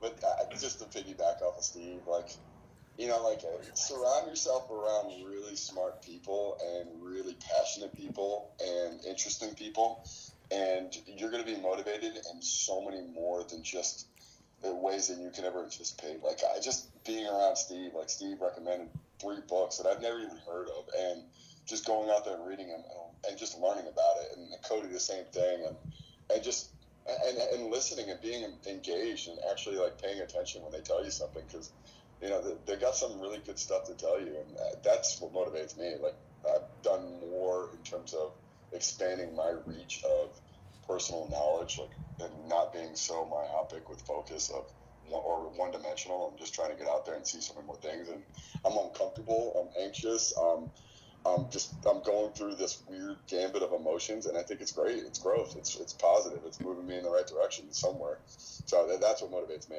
Yeah. Good luck following that one up, Cody. Well, it's like there's this section. So Shoe Dog by Phil Knight, right? It's an excellent book about a memoir about the founding of Nike, and he goes, from a concept in his parents' bedroom to IPO and Nike, right? One of the most amazing companies there is. And at the end of the book, he hits this section. He goes, "I wish I could just do it all again." And it's like he talks about the process and going through it and the heartaches and the goods and the bads and the ups and the downs, and like hearing it from a guy like that. And then when we're I've been calling it ground zero, and we've been calling it the foxhole, and we've been disagreeing or we've been agreeing, and it's like some days we think we're onto something, some days we're fucking off to something, but it's like continually showing up and trying to get this thing over the hill is like, dude, that's sick. And I'm happy right now to be at, I'm 27 with a couple other guys that are all focusing our efforts to get this same thing over the proverbial hill with a bigger plan to keep on moving forward and chase a piece of the American dream, right? Start a company, make something happen, and keep growing it. It's like, that's what this is about, but it's a whole different beast to be actually in it. And remember that that's what you're doing. Yeah, exactly, because it's so easy to get lost in it. So it's motivating to be in it, and it's motivating to try to get out of it and get going. You know what I'm saying?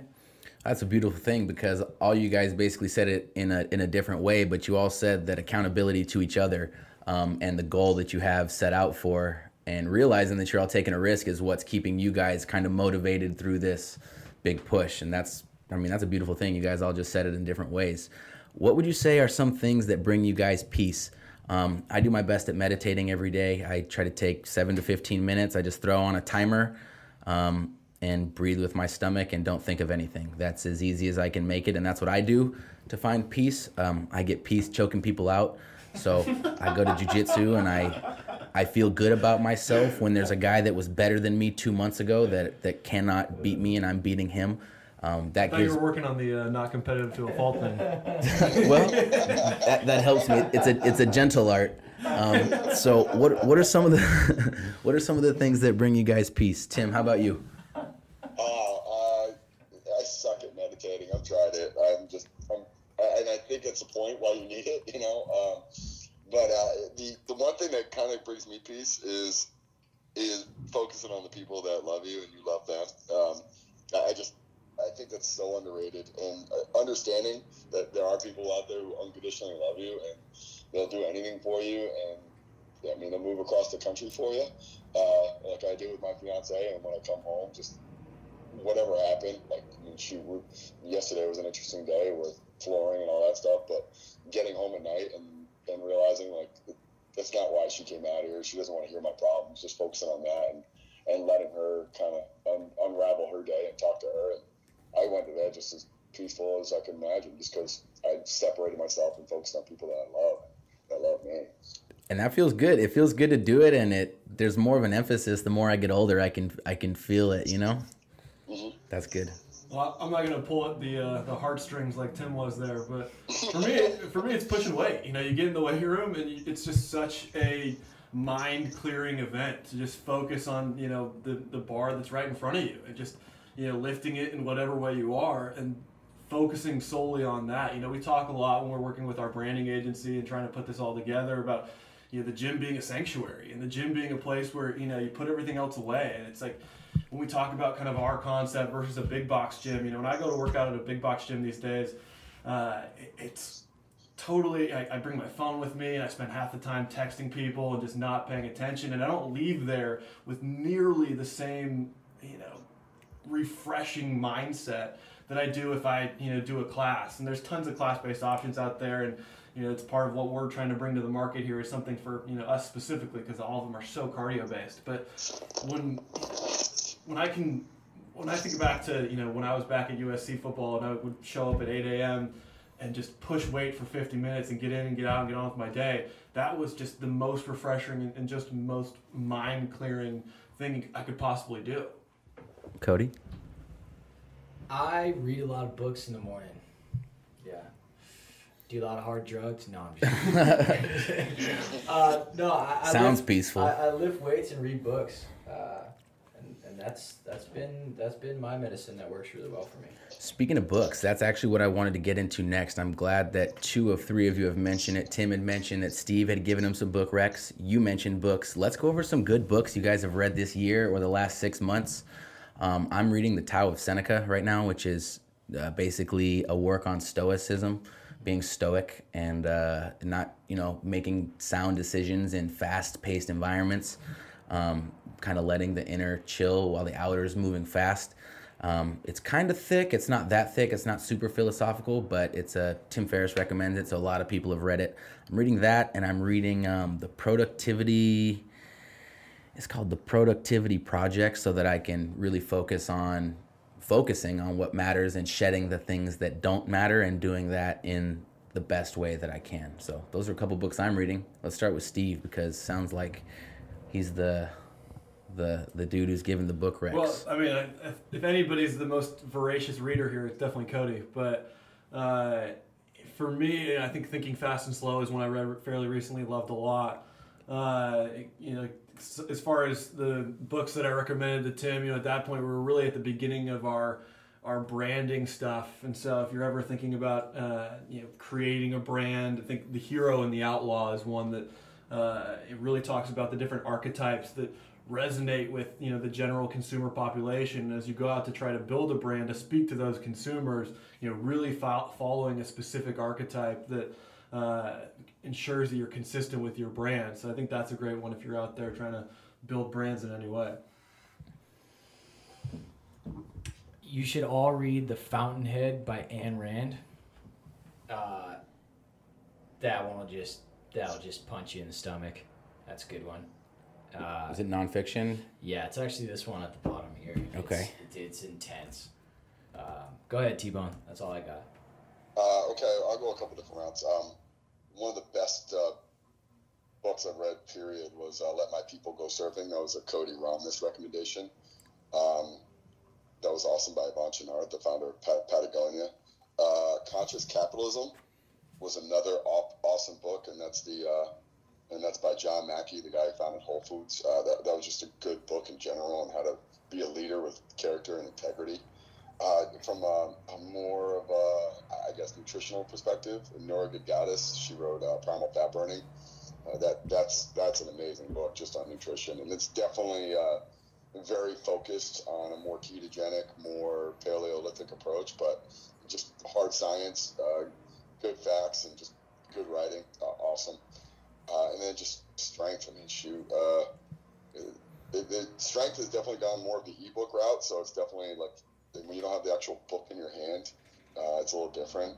But God, I don't know if I have had any good strength books the past year, I guess, but they're all good, but they're all kind of redundant. So you don't gotta lie. You can say it's watered down, man. You can say it.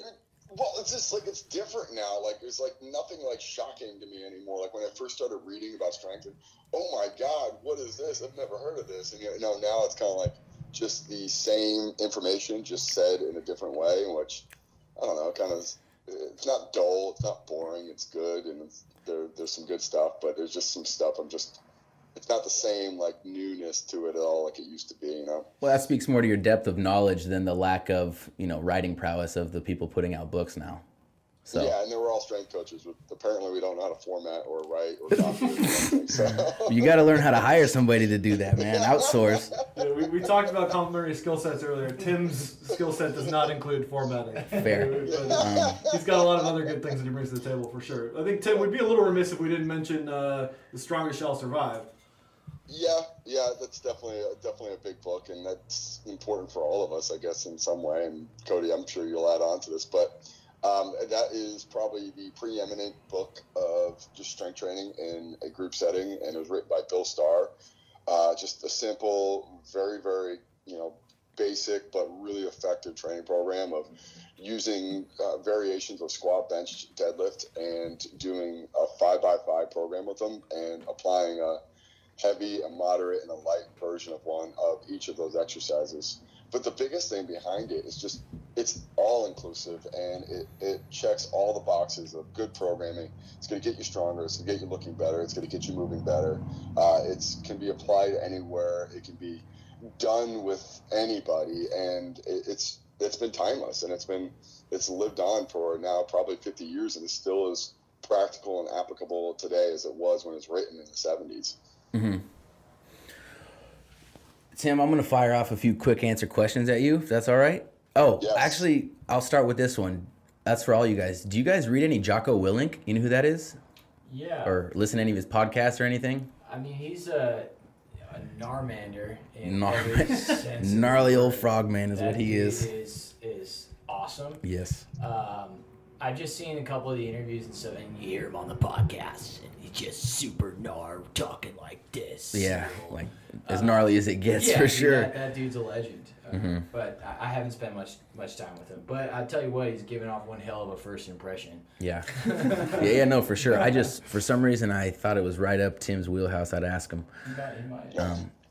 He's definitely, as we would call it, or what some of the West Point guys would classify as a thick dick freedom fighter. They're just fucking badass, dude. I mean, these guys are awesome. I mean, there's the way they live. It's like they're rare humans. Overcomplicate life, a little bit. Yeah, rare humans for sure. So, Tim, you got any funny stories for us, man? Lifting stories, squat shits, anything like that? No, well, that you've seen from players. You don't have to tell me any of yours. Well, we do classify if you can make someone shit, puke, and cry, it's the perfect storm. That's happened twice. I'm not going to say names. But this is during a workout. If somebody shits, pukes, and cries, that is the perfect storm? Yeah. Oh, you're that's sick. How we classify that. You're sick. But I'm not going to say names on that one. I've seen it twice. It's pretty epic. Okay.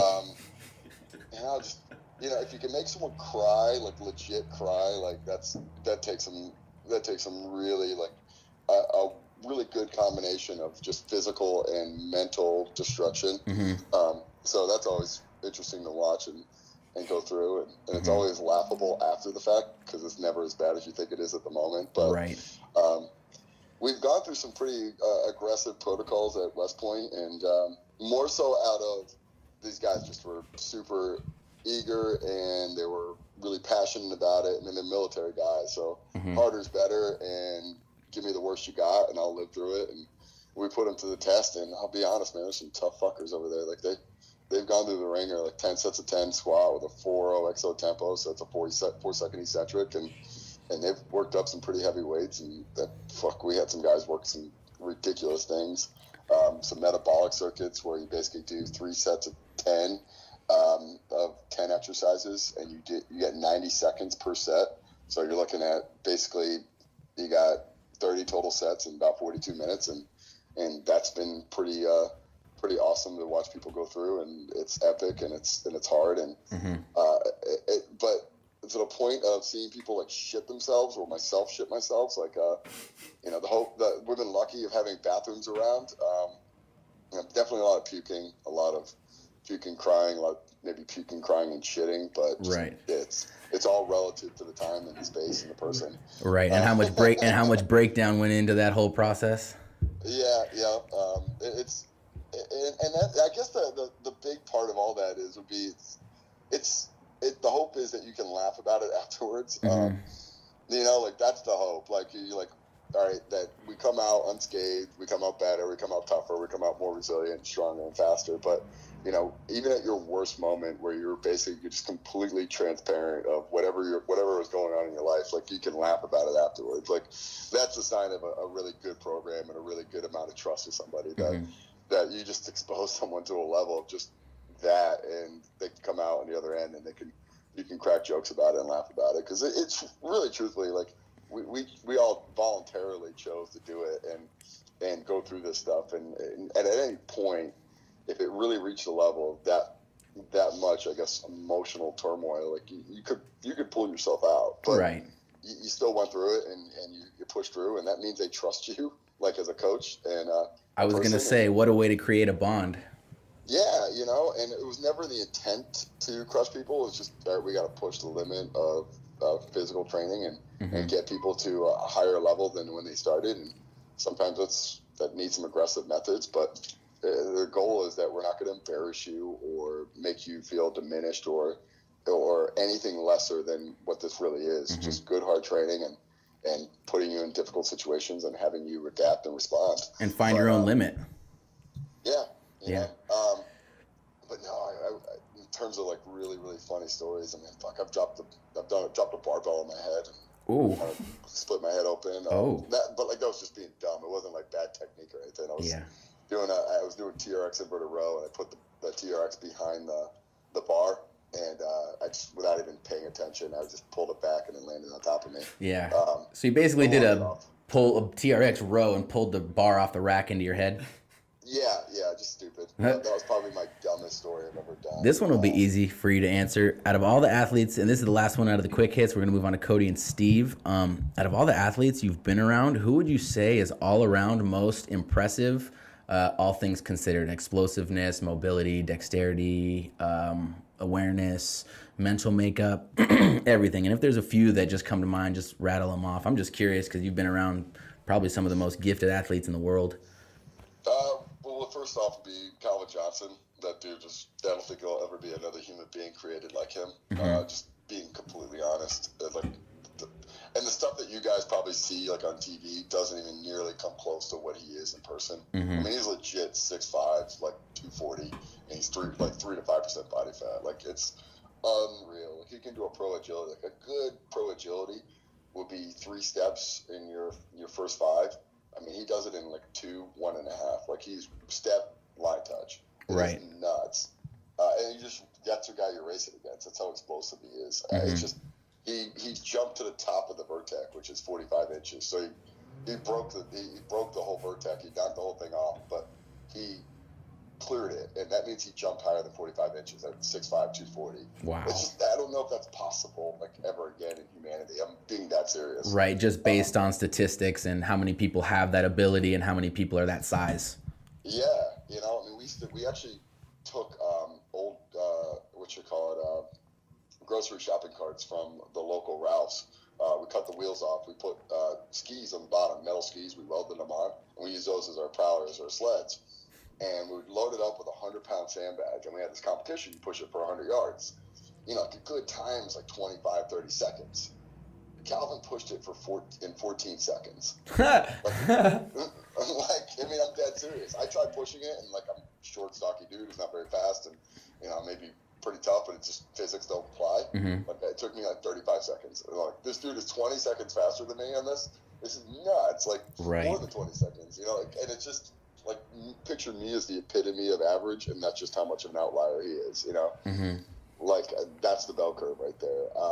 But then SC, we had some freaks, like between, Matt Khalil, Tyron Smith, those guys are just abnormal, just what they were and their size, like, and just their strength and their ability to move. Like, a 300-pound man breaking a 5-second 40 is so fast. That is so nuts. Like, and imagine that 300-pound man coming at you at that velocity and that speed and with his levers and his tenacity. Like, it's really scary what those guys are and how just explosive they are. And Army, we actually had some pretty strong dudes. And the most impressive was one of my favorite athletes of all time, this guy, Larry Dixon. He's a bowling ball of muscle. He's stout and he's amazing and he's funny and he's smart, but he could do anything. He tripled 160 kilos on power clean, which is 352. He front squatted 450 for a triple, and he could easily knock out 500 any day of the week. He just called me last week, and he's like, I just hit 650 on back squat for a triple. I'm feeling okay. Was he a running back? Yeah, sounds like it. He's just a stout dude. He's from Washington. He's awesome. Like, and those would probably be the biggest, like, freaks that I can recall off the top of my head. And, like, SC's probably, like, the majority of them, but those are the guys who are the outliers of all of them. Right. Cody, how about you? Tell me something that you remember about the music industry, or something that maybe you can't imagine happened, partying with the Stones, or, I don't know, helping Kanye design his shoes because you were in the same place or something. I had all that. I mean, I had some pretty cool experiences. I got to play at the Mighty Bel Air Country Club with the last guy I worked with, Redman, and we had Nate Roos, who's the lead singer of Fun, and we had this guy, God, I'm blanking on his name, crazy famous music producer, worked with Incubus, worked with Pearl Jam, and it was just us 4 out there playing golf on Christmas morning. It was just like, surreal moment. So that was a dope one. Steve, you got anything that's funny or memorable, or anything from college that you can't believe, or anything afterwards? You were selling a business and can't believe that you closed it, or just anything that you're like, what the fuck, that is maybe funny that you want people to hear? No pressure, though. Yeah, I mean, funny. I don't know about anything funny. I mean, I was in finance up until we started doing this gym thing. I mean, I spent a couple years working for a private equity fund where I spent 90% of my time looking at craft beer assets, and so that was actually an incredibly interesting time in my career. I was just going around these here United States, visiting different breweries and trying beer and trying to figure out where we're gonna place our bets. And so that actually ended up being an incredibly interesting part of my career for sure. Craft beer the last few years has been like exponential growth, huh? Yeah, so I mean that's actually an incredibly interesting industry, and it's been something where we've really seen a plateau of craft beer. So we kind of invested in the early, not totally early part of the S curve, but at least early-ish on in the S curve. Mm-hmm. We've really seen a plateau in 2016 into 2017 of growth has really slowed. It was 18 to 20% growers for 3, 4, 5 years in a row. Last year was a high single-digit grower. This year will probably be, again, another high single-digit grower. And so you've seen a lot of companies place bets that came in a little later than we did and are, wow, we paid 20 times, we don't need to go too far into valuations and EBITDA, but they paid very large numbers for these businesses that were, predicated on some pretty strong growth, and they're not quite seeing it. And so, the Anheuser-Busch's and the Miller Coors of the world, they can absorb those losses and they're going to be totally fine. Mm-hmm. But some of the other people who place bets in the industry, it'll be interesting to see how those deals work out. Beer too, I didn't know, man. You're into the beer, that's cool. So let's segue to the future here, guys. I want to hear kind of a one sentence from each of you. I'm going to start it and I want you to finish it. It's basically going to be your three-year plan to level up business-wise. I want you guys to put it out into the atmosphere. What's the plan? What's the goal? Where are you going to be in 3 years? So in 2020, Allegiate Fitness will be, Cody? We're going to break even on this first facility, and then after 6 months, hopefully we start breaking even. After year 1, we're thinking about expanding to our next facility. Our 5-year plan, we plan on opening more facilities in, quote, strategic markets where we think this idea is going to resonate with a lot of the demographic. And 3 years, did you say 3 or 6? 3-year plan. 3-year plan. We have a handful of facilities under our belt. We have an excellent team that's one we love and we're working with, and we have a thriving, successful, authentic business that's predicated and founded on all the reasons that we got into this thing.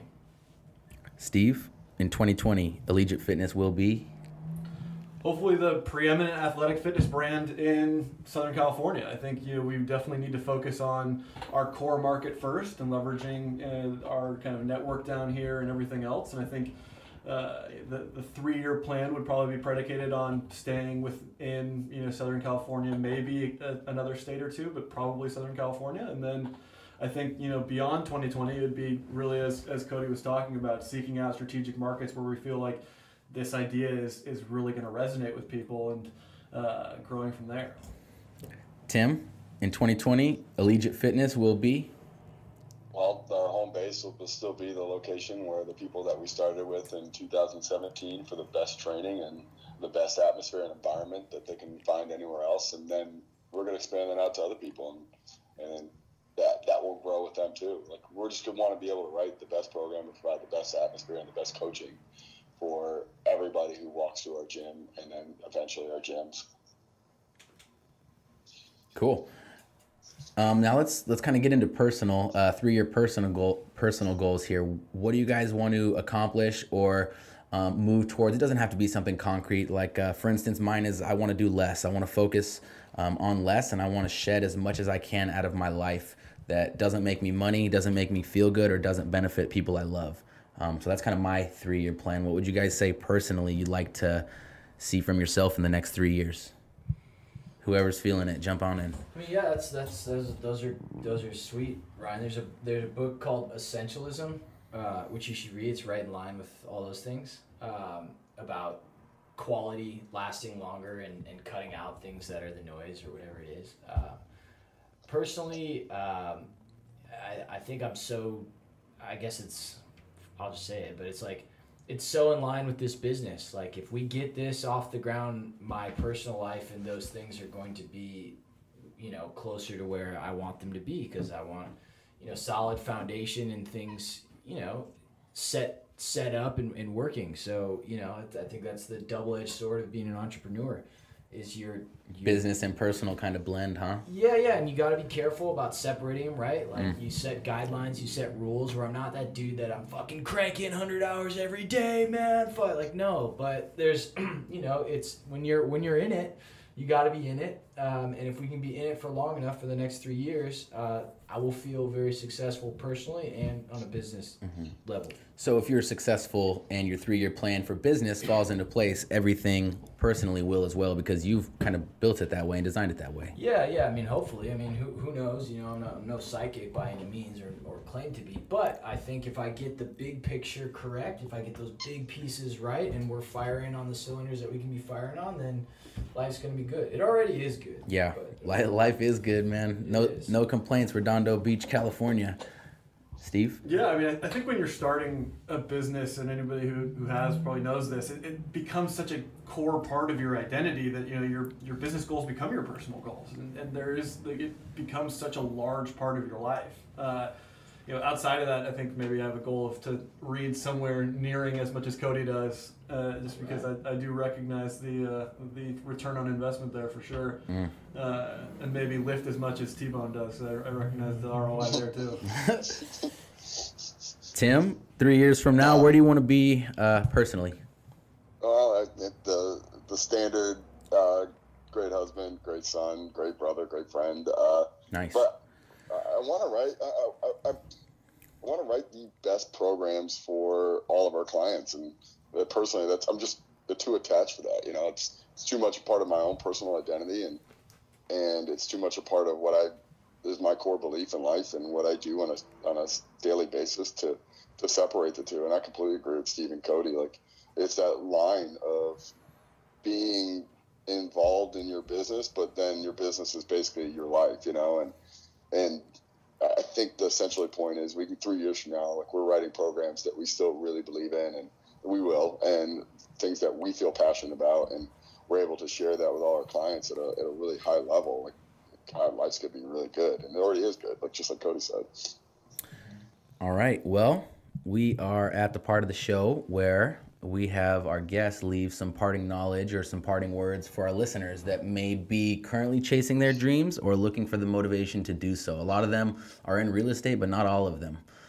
So anybody that's got some knowledge to drop, we're going around the table, so prepare yourself. I'm sure T-Bone and Cody will be more articulate and have more depth than I do here, so I'll let them go after me. But I think, for me, and this venture has been a large part of it, I think life's about taking risks, and it's about, they should be calculated risks, and you shouldn't just be gambling all the time. But I think you're really not really living if you're not just kind of taking advantage of the opportunities that you have. And so I would say, if you're thinking about getting out there to just place a bet on yourself, do it, because every chance you get is it's just such a different experience versus working for the man or doing something along those lines. I'll jump in. Like Steve said, but do things that scare the shit out of you. Like, I can't tell you how much this, like, the fear of comfort and the fear of just doing something you're already good at became so strong for me recently, and now this unknown, uncharted waters, like, I can't tell you how much more I'm getting out of each day just in the past 2 months. So I do things that just scare you and then are going to force you to grow in ways that you can never imagine. That's right. If it's scary for a reason, right? Yeah. Like putting an awning on a building facade with Cody in traffic. That's really scary. I would say, and again, I don't know, you can listen to a million people when they say shit. I'm a 27-year-old guy starting business with my buddies, take it or leave it. This guy's full of shit or he's not. But, that into consideration, I think start before you're ready. I think move faster than you have all the pieces in place, and just give it a fucking shot. Just go. Just go. Just try it and give it your all. And if you can look at yourself in the mirror every single morning and every single night, the good times and the bad times, when it's like, shit, we're rolling, I don't know where we're going, but we're going, and that's it's like, what it's for. If you can tap into that energy and be a part of that for some form of your life where you're betting on yourself wholeheartedly, I think that's something really freaking special. not a lot of people do. So those are great parting words from all three of you. Cody, why don't you take a second, let all these folks know where they can find you guys online and brick and mortar. And from there, they can find you all individually. And I will also have all of their individual contact information and business information in the show notes, obviously. Yeah, well, come visit us. We're down in Redondo Beach, California, 1421 Aviation Boulevard. We, for you internet kids and folks out there, we have a website.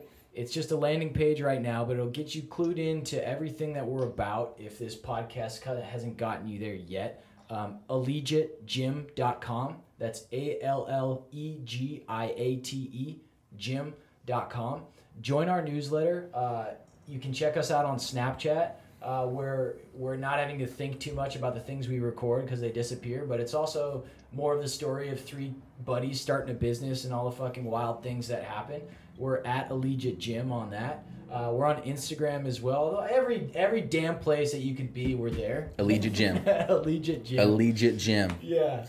And say what's up, man. Just join our newsletter, shoot us an email, text us. We're looking to talk. We're looking to get you strong. And that's where you can find us. Yeah, click follow, man. No reason not to follow these guys. Three solid dudes, great motivation, and they're doing their thing out here. I really, really appreciate you guys all taking the time out of your day. I know it is startup mode, full go. We're literally sitting in a half flipped gym right now. So these guys basically cut out half of their day for me. And I can't let you guys know how much I appreciate that. So thank you for your time, guys, all three of you. Tim, I hope you got that package, man. That's a really important one. Yeah. Oh, yeah. Alrighty. I haven't come yet, so I'm kind of a bit nervous. All right, well, I'm going to come check in with you guys like next week. I'm going to come lift whenever it's ready. Yeah. As soon as it's ready, I'm going to come get my lift on with you guys. I can't wait. We actually got, I don't know when this goes live, but just for you, we got an event this Saturday. We're having a classical music live show, a string quartet in that back section. Really cool live lighting. There's a company called Group Muse, which does living room pop-up concerts. And we're throwing one in the back of our gym, inviting all of our family and friends to do a little soft launch party. And it's so wrong, it's right, having a string quartet with the beautiful, peaceful sound in this hardcore gym. But it's going to be really dope. And if there's anybody out there that can make it, make it. Yep. That event will have passed by the time this comes out, but you will have seen it because I will repost it on all of my business pages. No, I'll repost it. The event will have passed, but you guys will have seen the results from it. So, again, thank you guys. Allegiate Gym. Check it out. Google. You can check out their website. You can check out their Instagram, their Snapchat. Check out everything and read those books that we suggested. Yes. You guys take care. Amen. Yeah. Kiss your parents, kiss your kids. Take it easy, guys. This week's Realtor of the Week is Joyce Ray with Coldwell Banker. Her and her entire team claim this week's award because of basically their numbers. They're the best in the land, without a doubt. Not only have they been operating on the west side of LA for over 40 years, selling some of America's most prestigious homes, they've racked up a tremendous amount of awards in the process. And with that, obviously, you can't do that without the home sales. So probably like 10-digit home sales, probably in the billions, I guess, you know? So she's up there doing it. Multiple sales over 10 million, has awards for the biggest land sale ever in Los Angeles County. Was nominated by Elle magazine, made the power list of the 100 most powerful Angelinos, period, not just in real estate. A couple other awards. Number one team on the West Coast, multiple years running at the Coldwell Banker National Awards. Number one in the world for Coldwell Banker of 2011. 2013, the number one team on the West Coast.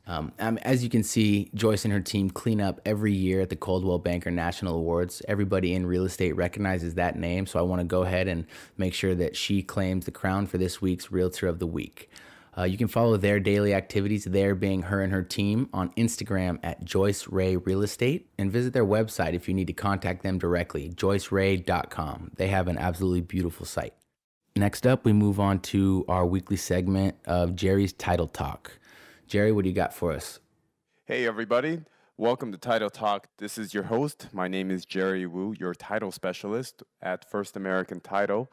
And welcome to another installment of Title Talk Tuesday. I'm really excited to give you guys a little more insight about things in the title industry, what we look for, certain things that will hold up escrow or the escrow process, And actually, the thing I want to talk about today is something that happens very common that can hold up the escrow process. And it has to do with title transfers. I don't know where everybody's listening from.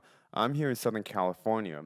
In our area, we have a lot of people that like changing their title around. And, let me simplify that a little bit. What I mean by that is they want to add somebody on title. They want to remove somebody off title. They want to change the name, completely and so forth, which, you know what, here in Southern California, at least here in California, that's perfectly fine, perfectly legal.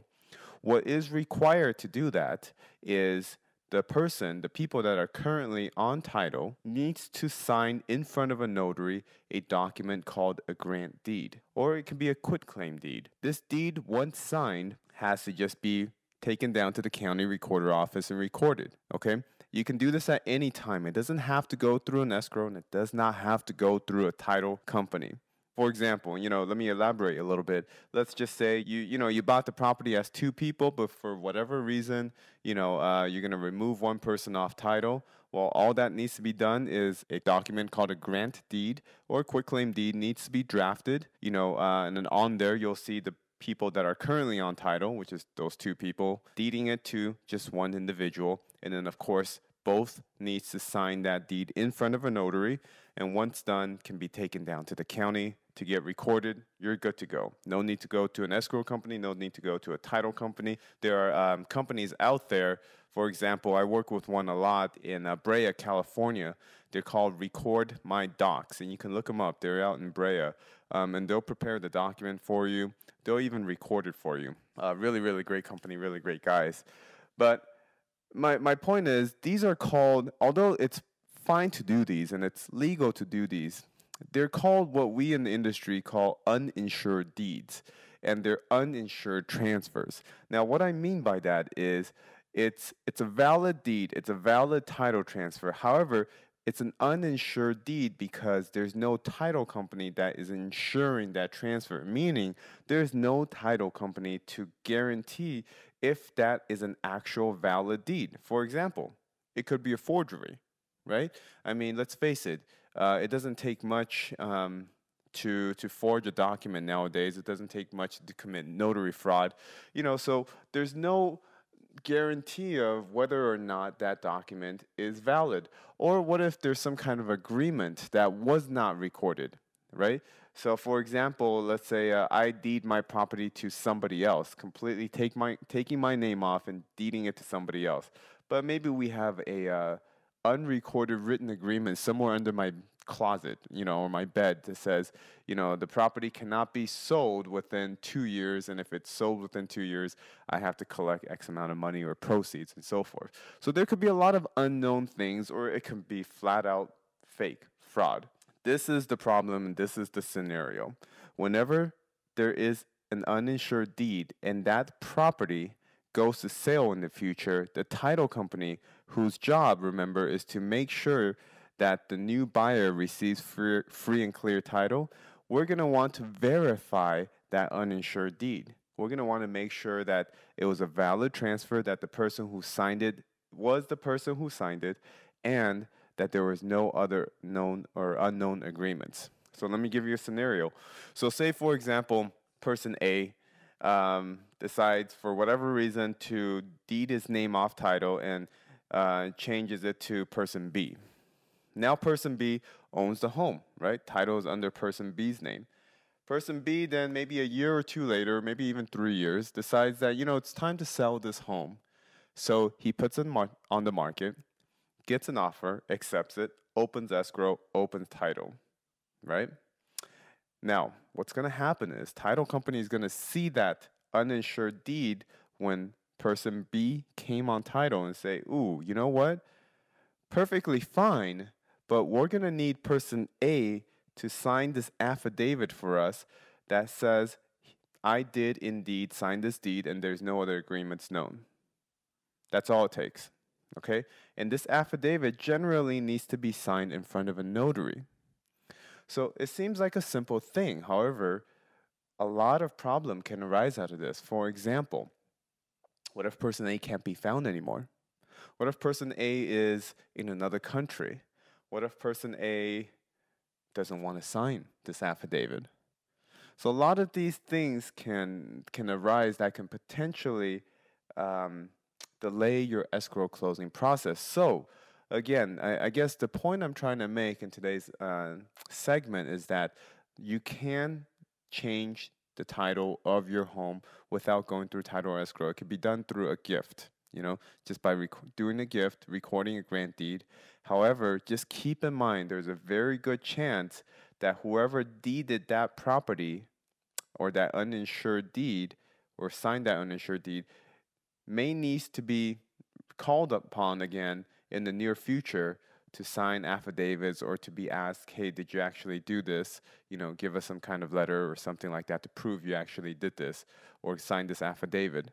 Okay, so keep that in mind, and hopefully this will save you guys some headaches down the road when you're doing your thinking about how you want to handle some of your assets and your properties and so forth. So again, that's going to conclude my segment today of Title Talk. Hope you guys got something out of this. Again, this is Jerry Wu, your title specialist here at First American Title.